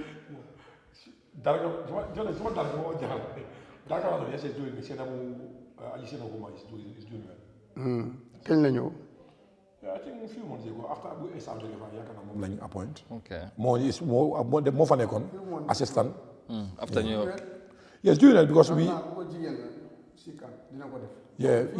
because mooy am na beneen programme yi bari yu ñu ko liggéey ak moom together ñun gis nañ commitment am bi gis nañ because gune Esa la gis nañ ni so directors yi dañ dee am expérience ci transport wala dañoo ñëw rek defi leen noonu kii xam naa transport study I have a master's degree on transport. xam nga you can have transport study but Gambian transport situation bu nekk si Gambia doo ko mën a study am naa fi la juddoo fi la màggee waaw boobu transport bu nekk nii di dund right now tamit honest with you mu commencé liggéey ministry of transport bi léegi we attend a series of discussion together xam naa am na experience xam naa am na experience he need support he need political will on the subject matter. That is very important. Thank you. I know you will learn lot si yéen parce que yéen a ko si ëpp experience because yéen a nekk in the field. soo demee study transport soo demee transport fële UK or any country nga def study for transport nga ñëw Gambia. billaay soo ko li nga jàng si University of UK boo ko bëggee implement du dox. because you know ñun suñ bës special school la. xam nga man tey nii soo ma tegaloon depuis Westfield ba Tabakoto moo wax la place yi ba biir Kaama wax naa la place yi indi mun naa la tegal luy def jàmm yëpp ndax moom dina ko mën a indi lan la moo si doon nekk saafaraam ndax commissioner trafic xam na loolu tam Yes, because mu ngi teg meenam si some points daf doon am si weeru koor. Currently lan la ñu am si ministry mooy currently I'm not speaking on behalf of ministry but soo liggéey nit ñu indi dala si moom at least war nga sim na loo ci mën a xam because we are working with them. Okay. Currently the new PS we remember we have a new PS from the ministry. am na PS bu yes. Yeah, I know. We know the PS. moo tax is active man. dafa nekk ministry for long time. xam na si experience. kan noonu Matar. non Matar moom. is very active. man dama ko like nu mu was there. Currently what we are focusing is three most important things about the new transport regulation. We don't call it even transport regulation, transport bill. Because remember, the current laws is about the Motor Traffic Act only. Anything about transportation aspect. Loi yu amee jamono bi waxul dara ci transportation. About the vehicle management aspect la wax. But in terms of transport, currently what we are working with the ministry is to bring transport bill, all inclusive road transport bill. Lu xew ci ko tal bi yëpp dafa nekk. That's good. Loolu su amee nag loolu nekkul Omar moo xel lii mooy am. Number 2 to bring am na road safety strategies. Naka la ko implementé to the latter mooy ne kaaraange mën a am ci ko tal bi. Number 3 naka la ñoo dooleel ministry Department transport pour ñu def seen liggéey across the country. These are not and the project with the World Bank comme ñu ma wane. They funded and bring the fleet renewal mooy sa jële-jële bu nga amee woon naka la koo ci ak costa bu ees nga jéene moto bu manqué indi moto bu ees ci kaw tali. That's good. meeting boo la nekkoon déema so foo ne lii mooy agenda wala ni loolu la nga naa focus ñu ne ni tey moto yi tey trafic ñu ngay try am moto yi feeraay du seen sago. non non moo bëgg dawal moto bu ees. est-ce que comme bi may la jënd moto bu ees. That's true. est-ce que liggéey bi man li ma jëlee moo tax ñu indi da partnership di World Bank léegi dinañ support di Gambia transporters nga ñëw ñu value sa moto bi xam ñaata la ñu nangul la ko ñu jël moto ifin soo leen nekkee soo fekkee amul leen ko fa yéen ñetti mu ngeen boole sa moto yi ngeen ëpp compagnie am na yeneen dëkk. man dinaa wuti feeraay moto. mun na daal these are things am naa gëm-gëm ne di yoon bu xam nga man dama yàlla mën a gisuma yonent yoon bu mu commencé nii suñ ko continuer will work. Somebody asked me this, let me cry out. Somebody asked me this, mu ne ma Omar Cissé jamono boobu waxtu bu nekk mu ngi ñaxtu mu ngi di ba léegi Omar lay change nan language mu ngi cool moo ko di nga man duma doomi kenn sori daa war a duma kenn moomul ma mënumaa liggéey amal si yoon bu baax may leen di ko xas si kanam duma nit boobu man nit loo def la laa wax life goson mooy ne before dañoo toog fii ministre yi faale wuñu taluñu lijjantewuñu amaan rek loolu moo lay xam suñ bi ba naaw lu ñoo def dañ la si boole ñu ne la kaay nga wax si ngeen sa opinion sa xalaat they respect your opinion so lan laa mën a wax. You are factored in. So that's the hard fact. And that's because important. Now, let me tell you, the Gambia commercial transport, road transport sector, government do that data, it are not involving us as a stakeholder, and also not only not consultation. They will bring as a discussion. You bring your constant challenges or whatsoever. No, all those are not you are respected. Gis na lu bari ñuy dem. So transport. Let me tell you, I'm representing the people. I know what my people needed. I know what is their constraints. So if those constraints have been, addressed. So what do you expect from me? I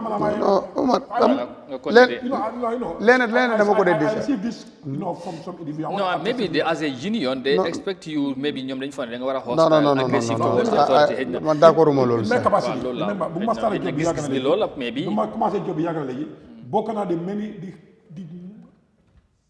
ñu am doole ci transportation bokk naa ci yëpp léegi. ILO, African Solidarity Center, ITUC, Transport, African Transport Union, West African Transport Federation. I'm attending trainings, capacity buildings. I know the way union work. It's not about protest. It's about the dialogue and bring the solution of your issues. More than a priority. That's very true. But we are just sitting now, use our telephone, I know. No, am na because am nga réew tam mënoo faa nekk nga ne ñu kana doo mën a liggéey ak loolu wax bu yaaxu la. Because secteur fa fu mënta nekk da nga liggéey nguur. Your number one partner is government. Because remember, our job is advocacy. But who are the decision makers?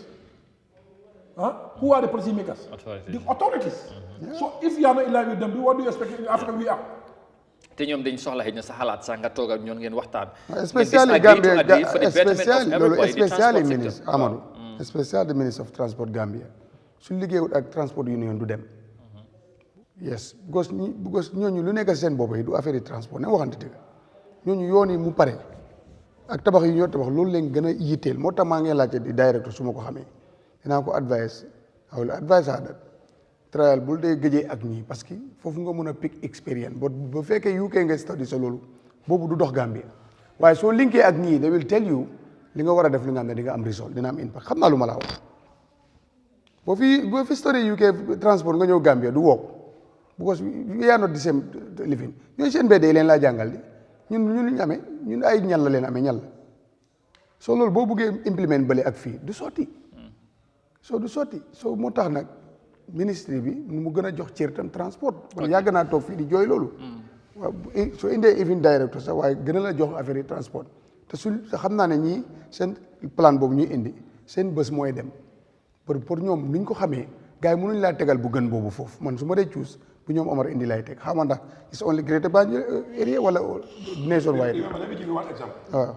I'm not speaking about government. In 2021, GTU defoon na fi nationwide tour. ñu am di community report. report bu nga président ministre bi let me tell you most of the issues sax government fa la ko jëlee te ñu ngi ko implement ñu gis nañ si njëriñ nekkul dañoo takk suñu boppa but you remember that very fully. I know. ñu prepare a report lan mooy constraints yi jamono ak lan mooy recommendations we share with the government. ñun tey government dafa indi projet ma xam ne lii waxoon nañ ko mu si report bi moo tax tey tamit ñu toogaat again as you draft something and share with the government. Government is the decision maker. They are who is supposed to make regulations. We want to dem bëgg a gis ne ñu am fair treatment. ñu am ñu suñu members yi ñu am very decent working condition. ñun loolu gis nañ ko si government. ñun tey we are very lucky. We are very lucky. Lucky in a sense. The current chief of staff was our PS. coono yëpp ñun ñu jokkoonte. kon tey mënuñ ko wax dara loo xamante ne transport. So we have the opportunity. That's why we want ñu bëgg a daal. luñ mën a def ñu try ñu régulariser transport nga transport soo régulariser dafay gën a boost économie transport is the backbone of the economy. moo tax trade minister bi tamit people used to say agriculture is backbone du Gambia léegi transport is the backbone of the economy dafa change fii mën naa yooyu bayut léegi but well transport is about transport have a different mode of transportation. You have road transport, you have a river transport, you have aviation transport, you have railway transport. Gambia we are depending on trade. Fii du ñëw si réew mi lu fi gën a income the 80% from port am I right? It's transportation. So transport is the backbone of the economy of this country. So we cannot joke with transportation. In Gambia today, average of the Gambian, the 80% of Gambia si biir réew mi moo tax la ñu tukki. Okay. So that is very important in our economy. So what they go to fullal. So go fullal rek dina dema ñëw dina yomba liggéey dina dem. Tey go to the offices by I used to say this by 8 o'clock 9 o'clock you doo fa fekk kenn because what they are struggling and coming to the work. That's what our losing government millions of dollars. So what can we do? More to our parliamentaries, our national assembly members. No, what I mean, they need to know, you need to know what is the constraints. What most important people need to understand is, Gambia chona bi, but chona dafa am fu faake ko. Dafa am fu yomal chona bi. War nga kuy chona fan la nak jigéen boobu kuy dem si naako bi, su bayee si naako bi naka la mën a yóbbu naako boobu yóbbu si marché pour jaay ko. Donc war a consider. Transport la bokk. Transport la. Léegi ku feebar naka la jëlee kanam dem si hôpital bi. Now go to the traffic. xoolal ambulance bi su jógee Brikama balaa moo ko Banjul di struggle bu muy am. démb rek li ma la I think the National Assembly members ñi nga war a focus represent the people but National Assembly I'm saying this sometimes they have issues even man suma MP bi man bu ko futaane laa ko ngay gis ba tey. Brikama South. Sometimes it's don't you understand representing me. I was having an interview with one guy. Even in this laws, you are talking about the law. Wow. They didn't consult us as Gambia. Yeah, man dégg naa honorable Sidé Diass di ko wax loolu mu ne ko ne booy defar loi pour nit ñi la and if you make this more people should be part of it because su loolu yow nga dem fale yéen ngeen initiate law ngeen indi ko ngeen defar ko ba pare nit ñi xamuñ ne lii loi am na wala loi bi pour ñoom la loi boobu ba njëriñ lay am. te loolu moo fi fees mbab loi yaa ngi fi ba nit ñi sax xamuñ ne loi yi nii ñu ngi fi because they are not involved people have to involve ñu xam ne lii pour ñoom la all these acts yi ngay si gis nii yëpp people are not involved am benn njëriñ. The draft constitution in 2020 was rejected by assembly am I right ñu ne government ñoo dem ba su government indi nañu consult loi bi li yaa ngi moo fa nekk su ko yëg ñoo ko di yëg Among that, because they are representing us. Yeah. But for me, I don't know what is there. You don't know what is there. How much of Which constitution are you from? Yani. You are not being consulted. I'm not being consulted. He's not being consulted. So who are you representing? This is the hard fact. People need to know. Cabinet draft. Wow. Cabinet draft. Maybe loolu guy war nañ ci bàyyi xel de, but you know xam nga this because this parliament bi surtout décision buñ def ni démba ñu bari dañ leen ci mere te kaddu yu bari xam naa nañ ko déggaat you know fan yi te because diaspora voting and again xam nga man dama dee because ñu bari ñu ngi anticiper sax xam naa dama wax nii rek parce que xam naa sax parce que dañu amoon yaakaar dafa am loo si laal bi ngay ubbi this parliament waaw nit ñi dañ ko doon wax ne it's going to be one of the best if not the best because li tax mooy dafa am lu fa musuta am 11 independence seats plus diversity bu fa nekk plus xale yu fa nekk so people thought no they are going to xam nga be more of people representative but some of them mooy loolu it's really sad balaa ma move ak président si leneen dafa am loo bëgg a coof te moom leen fa génne waaw léegi xanaa loolu moom fa génn ñu sànni ko si digg géej gi wala fa génn ñu dugal ko si kenn wala fa génne gas ko sul yow luñ génnee lu newoon si National Assembly ñu génne ko xanaa mënuñ koo jël dugalaat ko wala ñoom buñ génnee fa ñoo gas sul ko wala dañ koy sànni non bill ba xam nga ñu ne clause boobu non section non waaye booy gars yi ñoo ko bëgg a def rek waaye luñ bëgg a dugal dañ koy dugal loolu la non dafa waaw loolu du lay amadu lii def fi newoon génn fa anamu xam nga ko nañ ko indiwaat ñu dugal ko non loolu ci nga loolu ci constitution bi lañ ko mën a def li nag not bill la woon dañ ko bëgg a def ci constitution bi lañ mën a def loolu waaw électoral waaw léegi nag constitution waaw loolu la moo tax am na section bu ci constitution bi waaw boobu daal texte bloc ba ñëw si sax parce que boobu luñ si war a wax ba xaw naa bëri texte bloc rek bu ma sax diaspora bi xam naa ne tey buñ daybaat léegi Omar man tam dama am lifin yow sooy toog ak government bi da nga am lan waxal gars yi ne leen la mooy lifin yoon bii nii mooy mais yoon moom the government of President Adama Barrow mbiri yoon xam naa ne fii ba la end of 2025 di nga gis dina yoon yu bëri dina pare yoo xam ne ni macha allah dina amal solo réew mi bu baax a baax bu gos man loolu maa ko gisal suma bopp man sax dama doon jaaxle sax naka leen ko tracé noonu xëy na si ob bi la gën a bëri den Greater Banjul area Greater Banjul area génne na ay ruq-ruqaat yi yu very important but main road bi wax leen ne lu ñu defoon noonu pour xam nga dafa am footpath ak waterway let them move di footpath nga marché Talinding gis nga fu ñu ko génnee foofu nga su moto paagee ñaari moto dañoo romb su mut li pourquoi that footpath amatul lu ñuy njëriñ léegi waterway bi ñuy soppi loolu footpath yaa ngi understand yow yaay toogoo ñu wax leen at least 3 moto dina mën a ànd di dem xam nga lu ma la wax yow affaire yoon yi nga wax ne Omar du ko mën a régler xaaral ba PS non but it's part of the transport non waaye du mën a ay defar yu Omar moom non xam naa non dama ko yóbbante loolu moom dafaa gisante gars yi every time déggoon naa one of the engineer mu ngi wax ne ma ne Westfield Tabaco su ko bëgg a def dual carriage waaw non service bi fa nekk nga créé bi la yoon sax moo gën a non loolu moom déggal la sax nga dem di tasaat di defee all right thank you te loolu nag fekk defuñ ko suñu feebar bi du fi jógee yoon boobu leen am PS asoona ma next week inshallah mun na fi ñëw boobu denca ko abu sa yoon bi fi ñu yoon bi fii boobu moom ay combat laa si teg moom PS kay yoon Mr. Faye mu ne dafa bëgg a call so xari mun nañ ko because I'm 43 we have about 15 minutes to go xam na dafa am lu mu bëgg a wax ci transport bi yeah so Mr. Faye you can call us 2323213 ñu jël ko moom mu lifin but président ñu ñëw ci police bi parce que dem nga fa ak aji ak kuma leadership bi ngeen waxtaan drive fay ak police bi ci kaw tali bi ñëpp xam nañ ko yow moom surtout da ngeen de sa waa ji sa xarit bi King Koli exactly what was the purpose of the visit ak lan ngeen waxtaan ndax bokkoon na ci li leen di gën a naqari mooy li nga jàpp ne is illegal fine bi ñu leen dee def li nga jàpp ne dañ koy def waaye teguñ ko ci loi mandatory fine bi nga xamante dañ koo def ci drive yi ndax lu bokkoon na ci ak lan li ngeen waxtaan ak ñoom li nga xamante ne xëy na is your concern parce que li ma gis ñoom seen statement bi was men seen working relationship mu gën a smooth waaye tamit transport concerns yi ngeen mun ko address together. Yeah, to be honest with you, the purpose of visit is ñun ñoo bindoon. Okay. Second, because so remember in 28th of January 2025, dafa incident bu xewoon Jawel.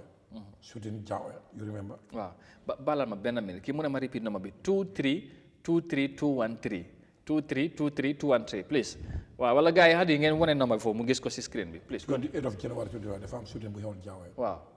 between the PI officer and the member of the General Transport Union. Dafa am benn member of transport bu ñu jamoon fetal si Jaawe. Okay. I think you remember it very well. I remember the same. Involve our external member, my Senegalese driver, could involve. Okay. Loolu nag as far as we represent our members, mu doon concern si ñun trop because bal fu dem ba tàkk du nekk lu ndaw. Fekk ñu si provinces, ñu si nationwide tobi, our team here ñu dañ liggéey si bu ñëwee ñu visit the scene bi, engage with our counterpart from Senegal, ñu engage with the drivers ñu si involve and ñu dem seeti ku nekk si hospital bi ku jamoon fetal. ñu am si idea little bit. Okay, lu xew. So you engage the police as a partner. You discuss matter because we have a role to play as a union representative member. Yeah, boy, the release na ko keram. So you them discuss. Okay. You ñaawlu lu xew. Foog na ne mun naa ñàkk bala am. Yeah, but currently we don't want to go in deep. Okay. We are all allow police to continue with their investigation. Being done because lu ñoo la commanded. But ñu tamit def na suñu own investigation bi. Got some of evidence. What is the causes of that incident? Okay. So Lola left Watara police because they feel as a partner, let's sit and discuss on it. Soon agree on point, mashallah. Soon agree on Kuneka Okay. IGP to be honest, Sidi Mokhtar Touri welcome the idea. Gom na tamit lundef Lola Warneka. Because tay mun nañu joté mun nañu tojawante ba suñ togué discourse ñu make deterrence bu baña am and make sure that justice service cost. Okay. So lolu moy the purpose this moy no agenda bi sax but currently discussion is going investigation is going on should gain they're going to share the report with us ñu all report bi maybe you can suñ disagree we have rule where to deal with that but the ñu gëna concern moy suñ jabot bi mo ci am injury mo ci am galankor lo xamna ni feel na ne warta mëna nekk warta mëna am. But for now we want to keep that silence unless police complete their investigation. All right, then and come with a report. I'm not sure. And also to strengthen our partnership mooy ñoo bëgg a job bi nañ di waxtaan nekk speak the same am the same vision about the safety of the road users. All right, loolu am na solo parce que tamit yéen a bokk tali bi waxtaan dafa war a am comme ni nga ko waxee gën a ñoŋal seen working relationship. So buñ seenee later within few days moo si wax moo call yi si boppam di jox ñu date but that date was not feasible for us ñu jox ko beneen date moo nekk Friday kon loolu tamit ñu rafet na loolu because loolu dafa sooy commitment dafa sooy in a good leadership moo si boppam moo call jox ñu date because daf ko concern daf ko soxlal so mën nañu ne ba date boobu nag ñun ñoo ko fee date boobu we have another event to attend ñu war a jot na suñ confirmation bi so mu ñëw nekk Friday so once again di ko gërëm si loolu ñu feel na ne that's a very good thing loo xam ne dañ ko war a gërëm si loolu bu foog nga ne ndaje boobu dana gën a wàññi xëy na yenn jafe-jafe yi nga xamante ne driver yi ñu ngi koo jànkuwanteel si kaw tali bi regarding the police ndax loolu tamit jotoon ngeen cee yes I think this is bu ñu ñëwee this is the second time we have been meeting as a two command nu currently nu wax nañu ne bii bu mu jëkk nañ discuss the issues and su ñu amee issues nañ try to have a solution on the issues dina am challenges dina am constraint dina am challenges ba lu ñu ko waxtaanee dañ ko war a utal solution moom wax nañu ne juri waxtaan bi mooy nu moom his door is open for any discussion in terms of safety in terms of movement of the people moom pare na ko ñoom mu ngi ko doon wax di AIG operation mu ngi toog di AIG admin ñu ngi toog léegi ñoom fil na ne su luy passé ñu nañ am at least if mu nekk day long forum ñu ko suggest pour ñu guide each other ñun lan lañ foog ne lu nekk di xew warta mën a nekk ñoom tax waxuñu lan lañ foog ne wane so that we can have the same direction because some issues we disagree with them am na lu ñu disagree with us so that we can bring all those together and try to have the same purpose and be road mooy ne driver yi nañ def lu leen war ba na police tam def lu ko war because tey ñun yëpp si kaw la nekk but people at the ground pour ñu communicate we have the same language because tey it's not about the defensive it's not about the suma nit lay farle man dama I keep saying this benn driver du liggéey ba ngoon mu jom wér sama bi yóbbu ko su kër kon du ma la fenal ñun benn police du liggéey ba ñu fay ko jóg IGP kon lu ñu war a mooy ne nan wax suñu diggante ak yàlla naa ne lu ñu def suba la yàlla dinañu ko aate absolutely so currently loolu la bëgg a liggéey mooy ne ñu bring the what we feel wartam nekk ak lan la mën a jitaa loolu lan la mën a bi mën a saafara ko so that we can bring those together and have the same thing bi la seen beyond IGP now that is the government level because what I mean is comme wax nga ñu ngi ko doon renewal every year te according to law dafa war a am one year xaw ma ñu ne ñaata moo tax ma ne la now is Minister of Justice because I Minister of Interior taw na si National Assembly mu ne les ministres of Interior advice dañoo xaar kon léegi man fil na la IGP passé na ko léegi yow because ñun tamit discussion bi lu ñoo discuss bu ñu jógee IGP our all discussion du IGP dem Minister of Interior no discuss because they feel they are the policy makers, they are decision makers. No, we have discussed. They will bring police as a stakeholder. They bring somebody else as a stakeholder.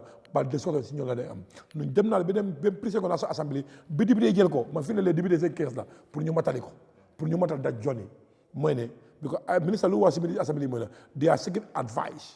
But for me, I don't believe it's advice. It's about implementation. Because we already have advice. That's the law. Law already advises what's supposed to be. So ñun luñ man moy advocate, push more indi from December to any date now. Lolo mo indo lolo. No inshallah duñ ci tay duñ ci noppaleku. We are working with them. Ñu am na yaakaar ne this year de won na nek changes but still gisaguñ ko. No we going to engage. Right now lan mo fa nek? Lu fa nekkon mo fa nek. Moy lan? So change té ne ci télé Espagne. Waaw. Bu wër bi ñëw bu la seen bi manqué won mu am issues. We discuss with them. Ñu joño som kosa. Xam na ne commencé trafic ñoom jógee Gambia ñu jolle leen seen bi loolu di gërëm interior minister on that and the police command because fil na ne Gambia bari ñoo dañ jëne Gambia dem Sénégal dem yeneen réew dañ am constraint about the amuñ card am here and there so bu nga discuss with the authorities lu ñu defal mooy dañuy jox quota from the card mu ñëwoon ñu provide ñoon card bi ñoo ñu mën a gaaw so loolu tamit partnership moo ko mën a indi dëkka rafet na loolu tamit ba am dinaa asso suma members yi mooy ne lii ñoo ko advocate ñoo ko doon style duñ si tay dinañ gis ne bañ implement ko laata. mu ngi am ne. Ah gars ñu ngi fay de. waaw commencé nañ loolu la ñu waxoon de ñu ngi issue. ah yow foofu nga toll ñu ngi fay. ah xam nga mu ngi am man prix ma. waaye yow sa njaboot ñuy prix. mënu ma laa wax stock muy am. kanaa yow amuloo leen. sax génn nañ système waxtaan nañ ko. yow am nga leen si. man mosuma si jeexul. maa si jeexul de. kañ nga ko di ñëw. last year I think around August September I think it's fine. Okay. So jeexul léegi du dee December lañu. léegi gars yi joxatuñu di receipt drive fay. receipt lan. lancing receipt. According to the police. xam nga lancing soo ko fayee tey doo ko mën a am tey. receipt la laa jox tey.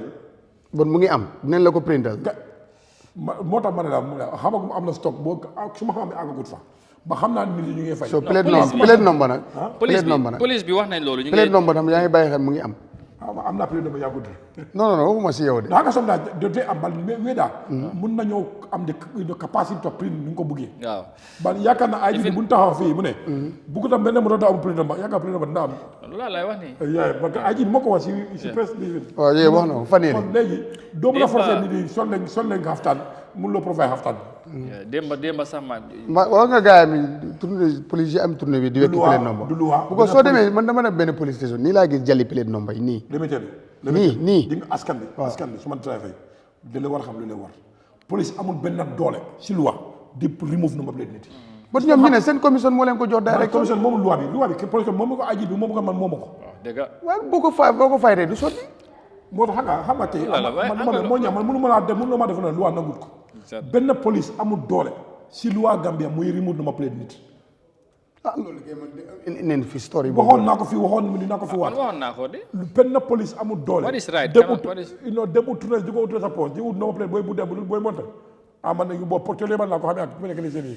yeah absolutely it's a problem but loolu moom du taguñ ko. non loolu moom sa juruwul sa lu ànd ak yoon. ku war a sàmm loi suy la xam loi. ko war na taxaw seen. All right, we are very much close to the end of the program. I'm trying, but I cannot. What, Mr. Faye? I don't know what is the problem, but line B, yeah, wow, mu ngi try, but munta duga. But we are sorry about that. I'm not time bi nak danaka jeex na sa legi. Maybe nga lebal ñu ko be suba rek. Wow, Faye, mom suma dom la, amna suma ko ñaane. Du doon problème, da séréer la. waaw waaye ko rek Mr Faye moom. bu Faye jógee de suma doom Amadou bu jógee de loolu moom ma si jaaxal. ceeb nag lañ koo defee de. poli ak séeréer yi la de. waaw. acca su ko defee waaw mu ngi noonu waaw ñu ngi waaw xam naa daal suba comme time bi jeex na so President travel to Morocco what was the purpose ak lan ngeen ci jëlee because dinañ fa woon tamit ànd nga bokk nga ci délégation bi dafa demoon was it about transport if so lan la woon ak xëj na because gis naa ne saa yoo tukkee sa if su fekkee sa private travel la. You always interested in transport lan nga ci mën a indi li nga xamante ne xëy nga ne buñ ko fi yokkee wala buñ ko fi defee dina mun a yokku suñ transport bi so Morocco is one gis naa even the former transport minister of Senegal bu mu nekkee ministre balaa moo dem si national demoon na Morocco et working visit pour mu seet seen transport système bi am lu ñu fa jàngee pour mu ñëw indi ko ci réewam. you know. Yeah, comme ni ko waxee Morocco soo seetlee seen transportation système bi dëkk is very advanced. loo xam ne because dawal naa diggante ay around 700 kilometers. 800 kilometers dem naa dëkk suma balaa suma trip boobu sax jóge naa other side dem si other side bi. ñoom yëpp moto laa day use because I prefer using vehicle pour at least ma have a little bit experience about issues. The current delegation dem bi mooy the Ministry of Transport. ñoo the global ministerial road safety conference moo am. It's about ministerials. So the government of Gambia through Minister of Transport ñu form delegations because moo dafa tombé independent moo tombé tamit blue economy bi with the GMA so ministry form delegation. ñu nominate ñu pour ñu ba part of the delegation from Ministry of Transport NRA the delegation ñu ko call deputy MD from NRA moo lead delegation bi with director of transport from Ministry of Transport and the senior road safety officer from Ministry and engineer from Ministry of Transport ñu ñëw about discussion about the safety road safety issues I think daf lay xew every 5 years lay xew on the day daje over 1,000 of people from across the world ñu tase delegates si xam nga have series of sessions different areas lu ma si jàngat mooy just to gàttal road safety about investment safety is about investment it's about the continuous process la nekku ne da ngay def tey nga ji results si suba de da ngay tey kuma tey ngay continuer balaa ngay ji results donc soo gisee results tamit nekku da ngay taxaw de you need to continue result nga mën a keep result bi muy continue it's all about investment Gambia nag loolu dafa laak investment and number 2 dafa need am lead agency comme na ne mooy oversee the road safety in the country just lii ma léegi jàng naa si lu bari because gis naa experts across the world Sweden Norway ñoom ne ni they are expert in road safety in nañ seen stories do their presentations xam nga people make comments whatsoever dama si jàngee lu bari and road safety have to be about the accident yi am ci kaw tali bi naka lañ ko wàññee because loolu tamit c'est global phenomenon fu nekk la day xew car crash yi nii ak yooyu yenn accident yi so yooyu daanaka mooy about road safety also so you feel ne ñun dañ ci des gannaaw and des gannaaw because number 1 even Gambia need to rectify the road safety charter African road safety charter loolu defaguñ ko loolu that is very important charter boo dañ ko rectify xam nga no I think this year ministry working on that pour ñu def ko and also we have a road safety strategies but we have a lead agency te road safety and number 2 lu ma si jàngat mooy it's not about it's everybody's responsibility because so they may see these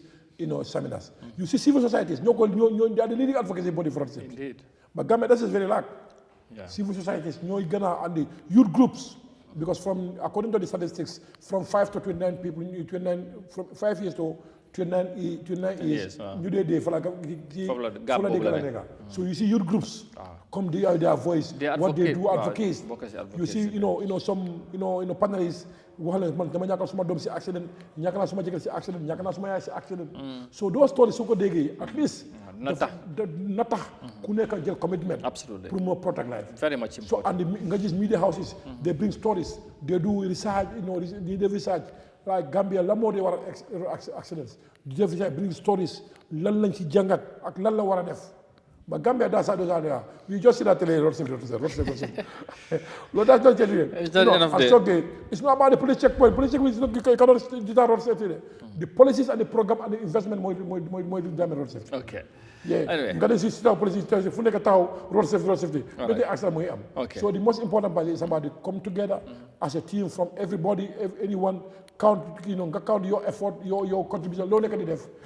And also government take the lead and will be partners, PPPs, bring investors, invest on this. I'm not sure.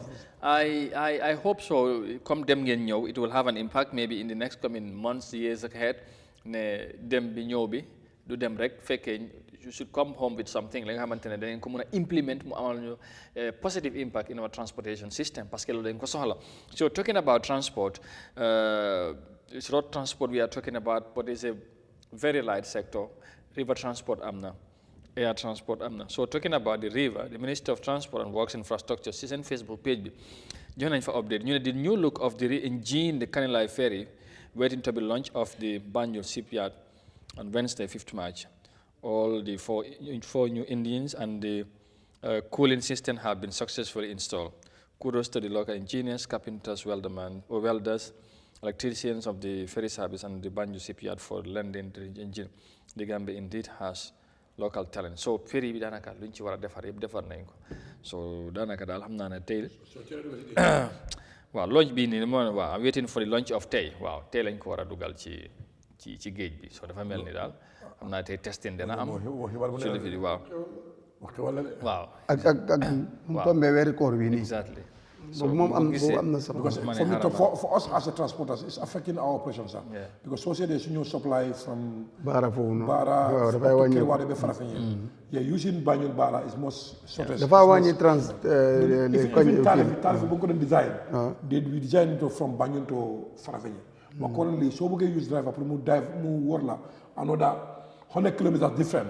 So if the challenge in terms of operation. So ferry mom dega ñu so démé bañu always suñu ñi bari rek priority de ko day jox nit yi dan comme ay trucks yi do di affect une transportation trop amna solo kan lay mom what am appealing dal na ferry yeb da wandor buñ indi kañ lay ñu bu ko pak ko dagit loolu ma ko ñaan nga okay bu yarama bi wéré rek dana daw wa loolu mo bu ko dal mo ñu am advice naf ñaar ferry yeb da wandor non loolu la sax loolu lañu wara def amna dinañ ko yóbbu maintenance nak waaw kay du foog mo ñako bele yi ci lu nekk lay nekk so bëgg bi dafa yóbbu dem mo ya dama ko yóbbu maintenance mom xam nga dafa sonn buñ ko yóbbu maintenance ba pare non ba ko dagante wo ci maintenance yagul fi dem léegi moom kenn non routine maintenance dafa outé yóbbu ko maintenance routine maintenance mo defé am ci il sa moto non moom bii kay guddi moom léegi di gars yi caaxaanu ci de am nga moo fa sës waaw guddi ingénieur si dem nañ maintenance everything mu départ waaw président am na ku la loolu nag moo laa won ne am na ku la fayta raay ci kaw de xadi xawma def la fayta xawma def la tooñ mu ne ñu bàyyi la ba ñu naan sonal weeri koor bi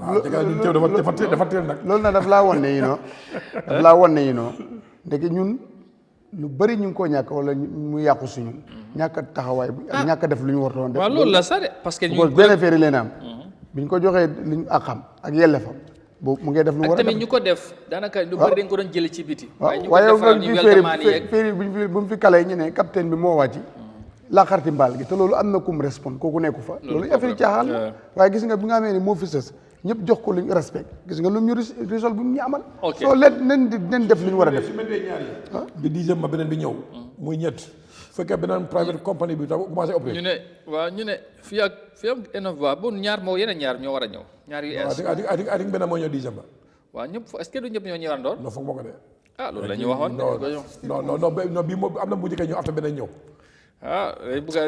fu ma déggee fu ma déggee attention naar bu ndaw la de naar bu ndaw la de kon loolu Maodo ci mag bi la ko Amadou naar bu ndaw la de that's a public information all right yeah it's because indeed it should be all right then that will be fine su amee 3 that will be okay because dañu wax ne bu ñu amee forme 24/7 am na tili am na bu tamit commencé war a operate for around the site ba ñu dañ do private company waaw dégg boobu tamit ñu ngi defar ñoom seen waaw seen terminal bi waaw very good my son thank you very much for understanding mu ne ma is okay mu ne ma my son mu ngi ree nag Mr. Faye jërëjëf and well finally President I will come nga def sa concluding remark but I just want to say I have got statement from UDP APP Sobia and the PPP ñoom yëpp ñu ngi wax ci diaspora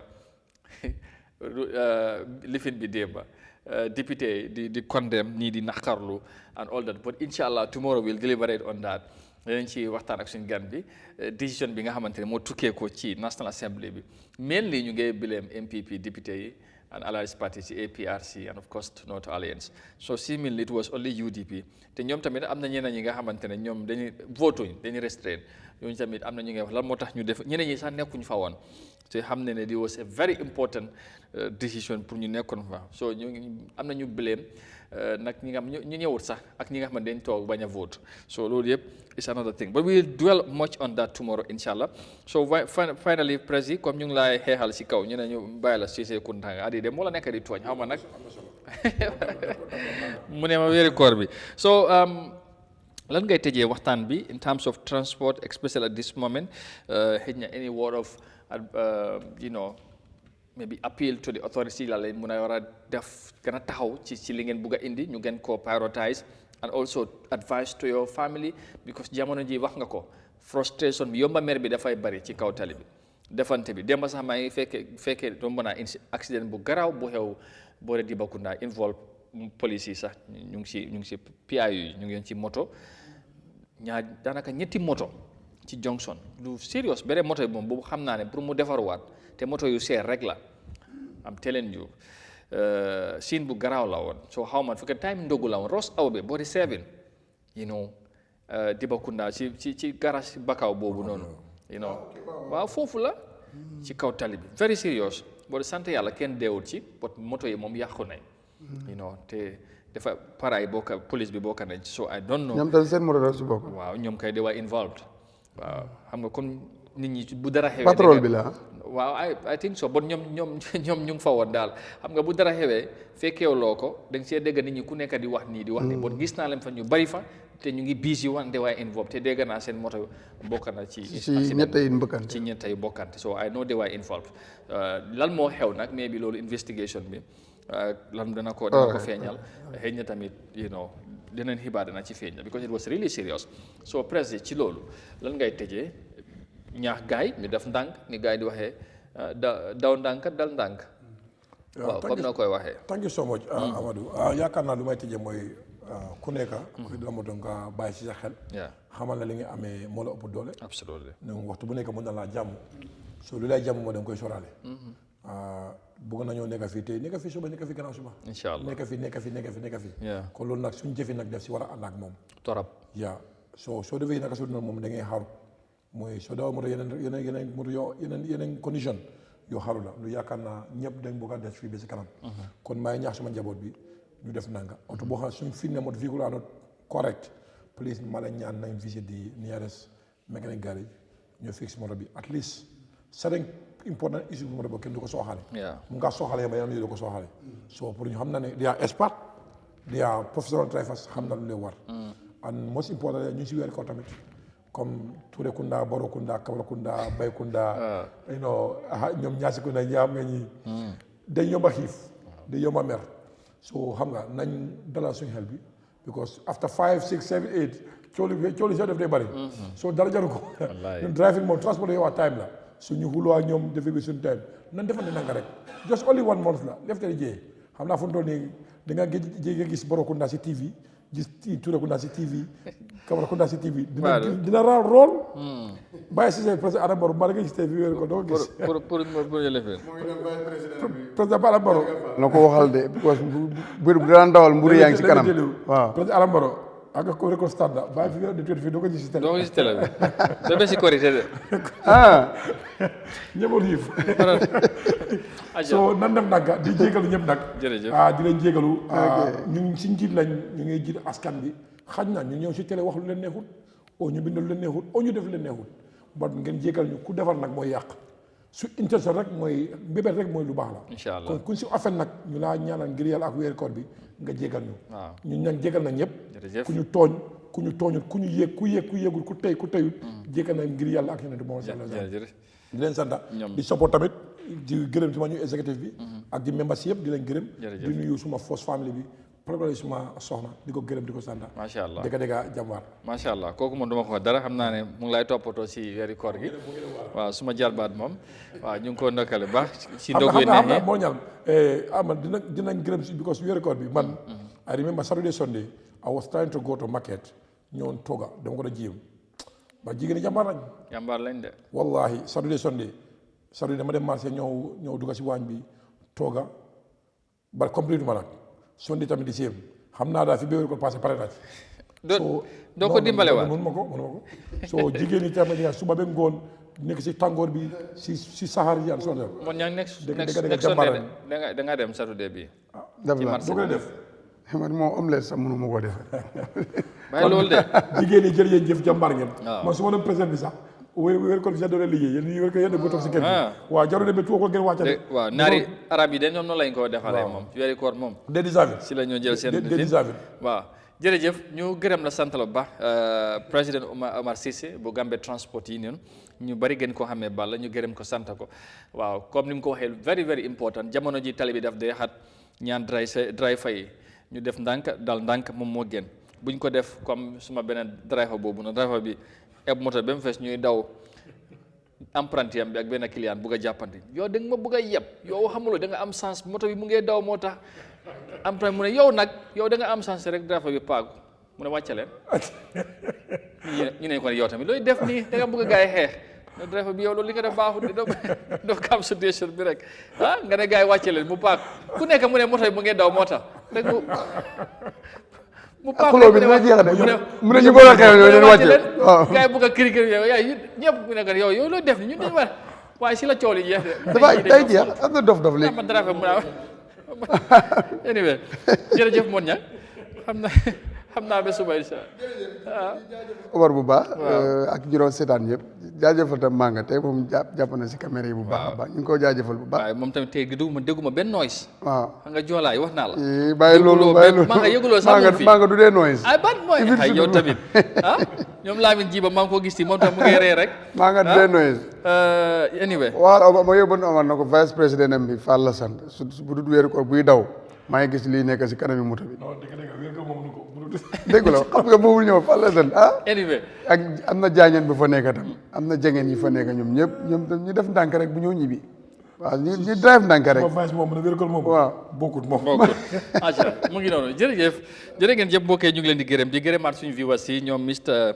Lamine Jiba mu tam mu ngi enjoy wax di ree rek ak Mr Faye bu leen caalit de ñoom Sana Cissé ñu ngi leen di Uncle Sal thank you very much ma ngi la soog a gis waaye mu ngi doon comment bu baax ci affaire régulation bi ak yooyu di leen sant bu baax di leen gërëm ñoom Yuba Hydra Ibrahima Sabali and everybody watching Alaji Silla ñoom Seni Faye and everybody ñu ngi leen di gërëm incha allah suba we will come back ci programme bi incha allah with our guest ñu discuss more on this election bill bi nga xamante ne démba mu ngi yoon parliament but député yi dañ daal di génne daal diaspora bi pour ñu mun a vote it has been a long time concern ñu bari mere nañ député yi di tax ñu def ko diaspora bi suba danañ ci gën a waxaat incha allah and we also jox leen statement yi nga xamante ne different political party def nañ ko reacting to that from UDP PPP APP Sobeya and all that bu Essa Faal ak gars yëpp we will discuss that tomorrow plus UDP party leader press conference bi nga xamante ne def na ko démba wax na lu bari daal ci affaire nguur gi corruption bi ak ñoom bu ñëwee as a government naka la ñoo wàññee yu bari ci coono askan bi we'll discuss that tomorrow inshallah God willing thank you very much once again ñu ngi leen di gërëm baax di leen wax Ramadan Mubarak and see you tomorrow inshallah bye bye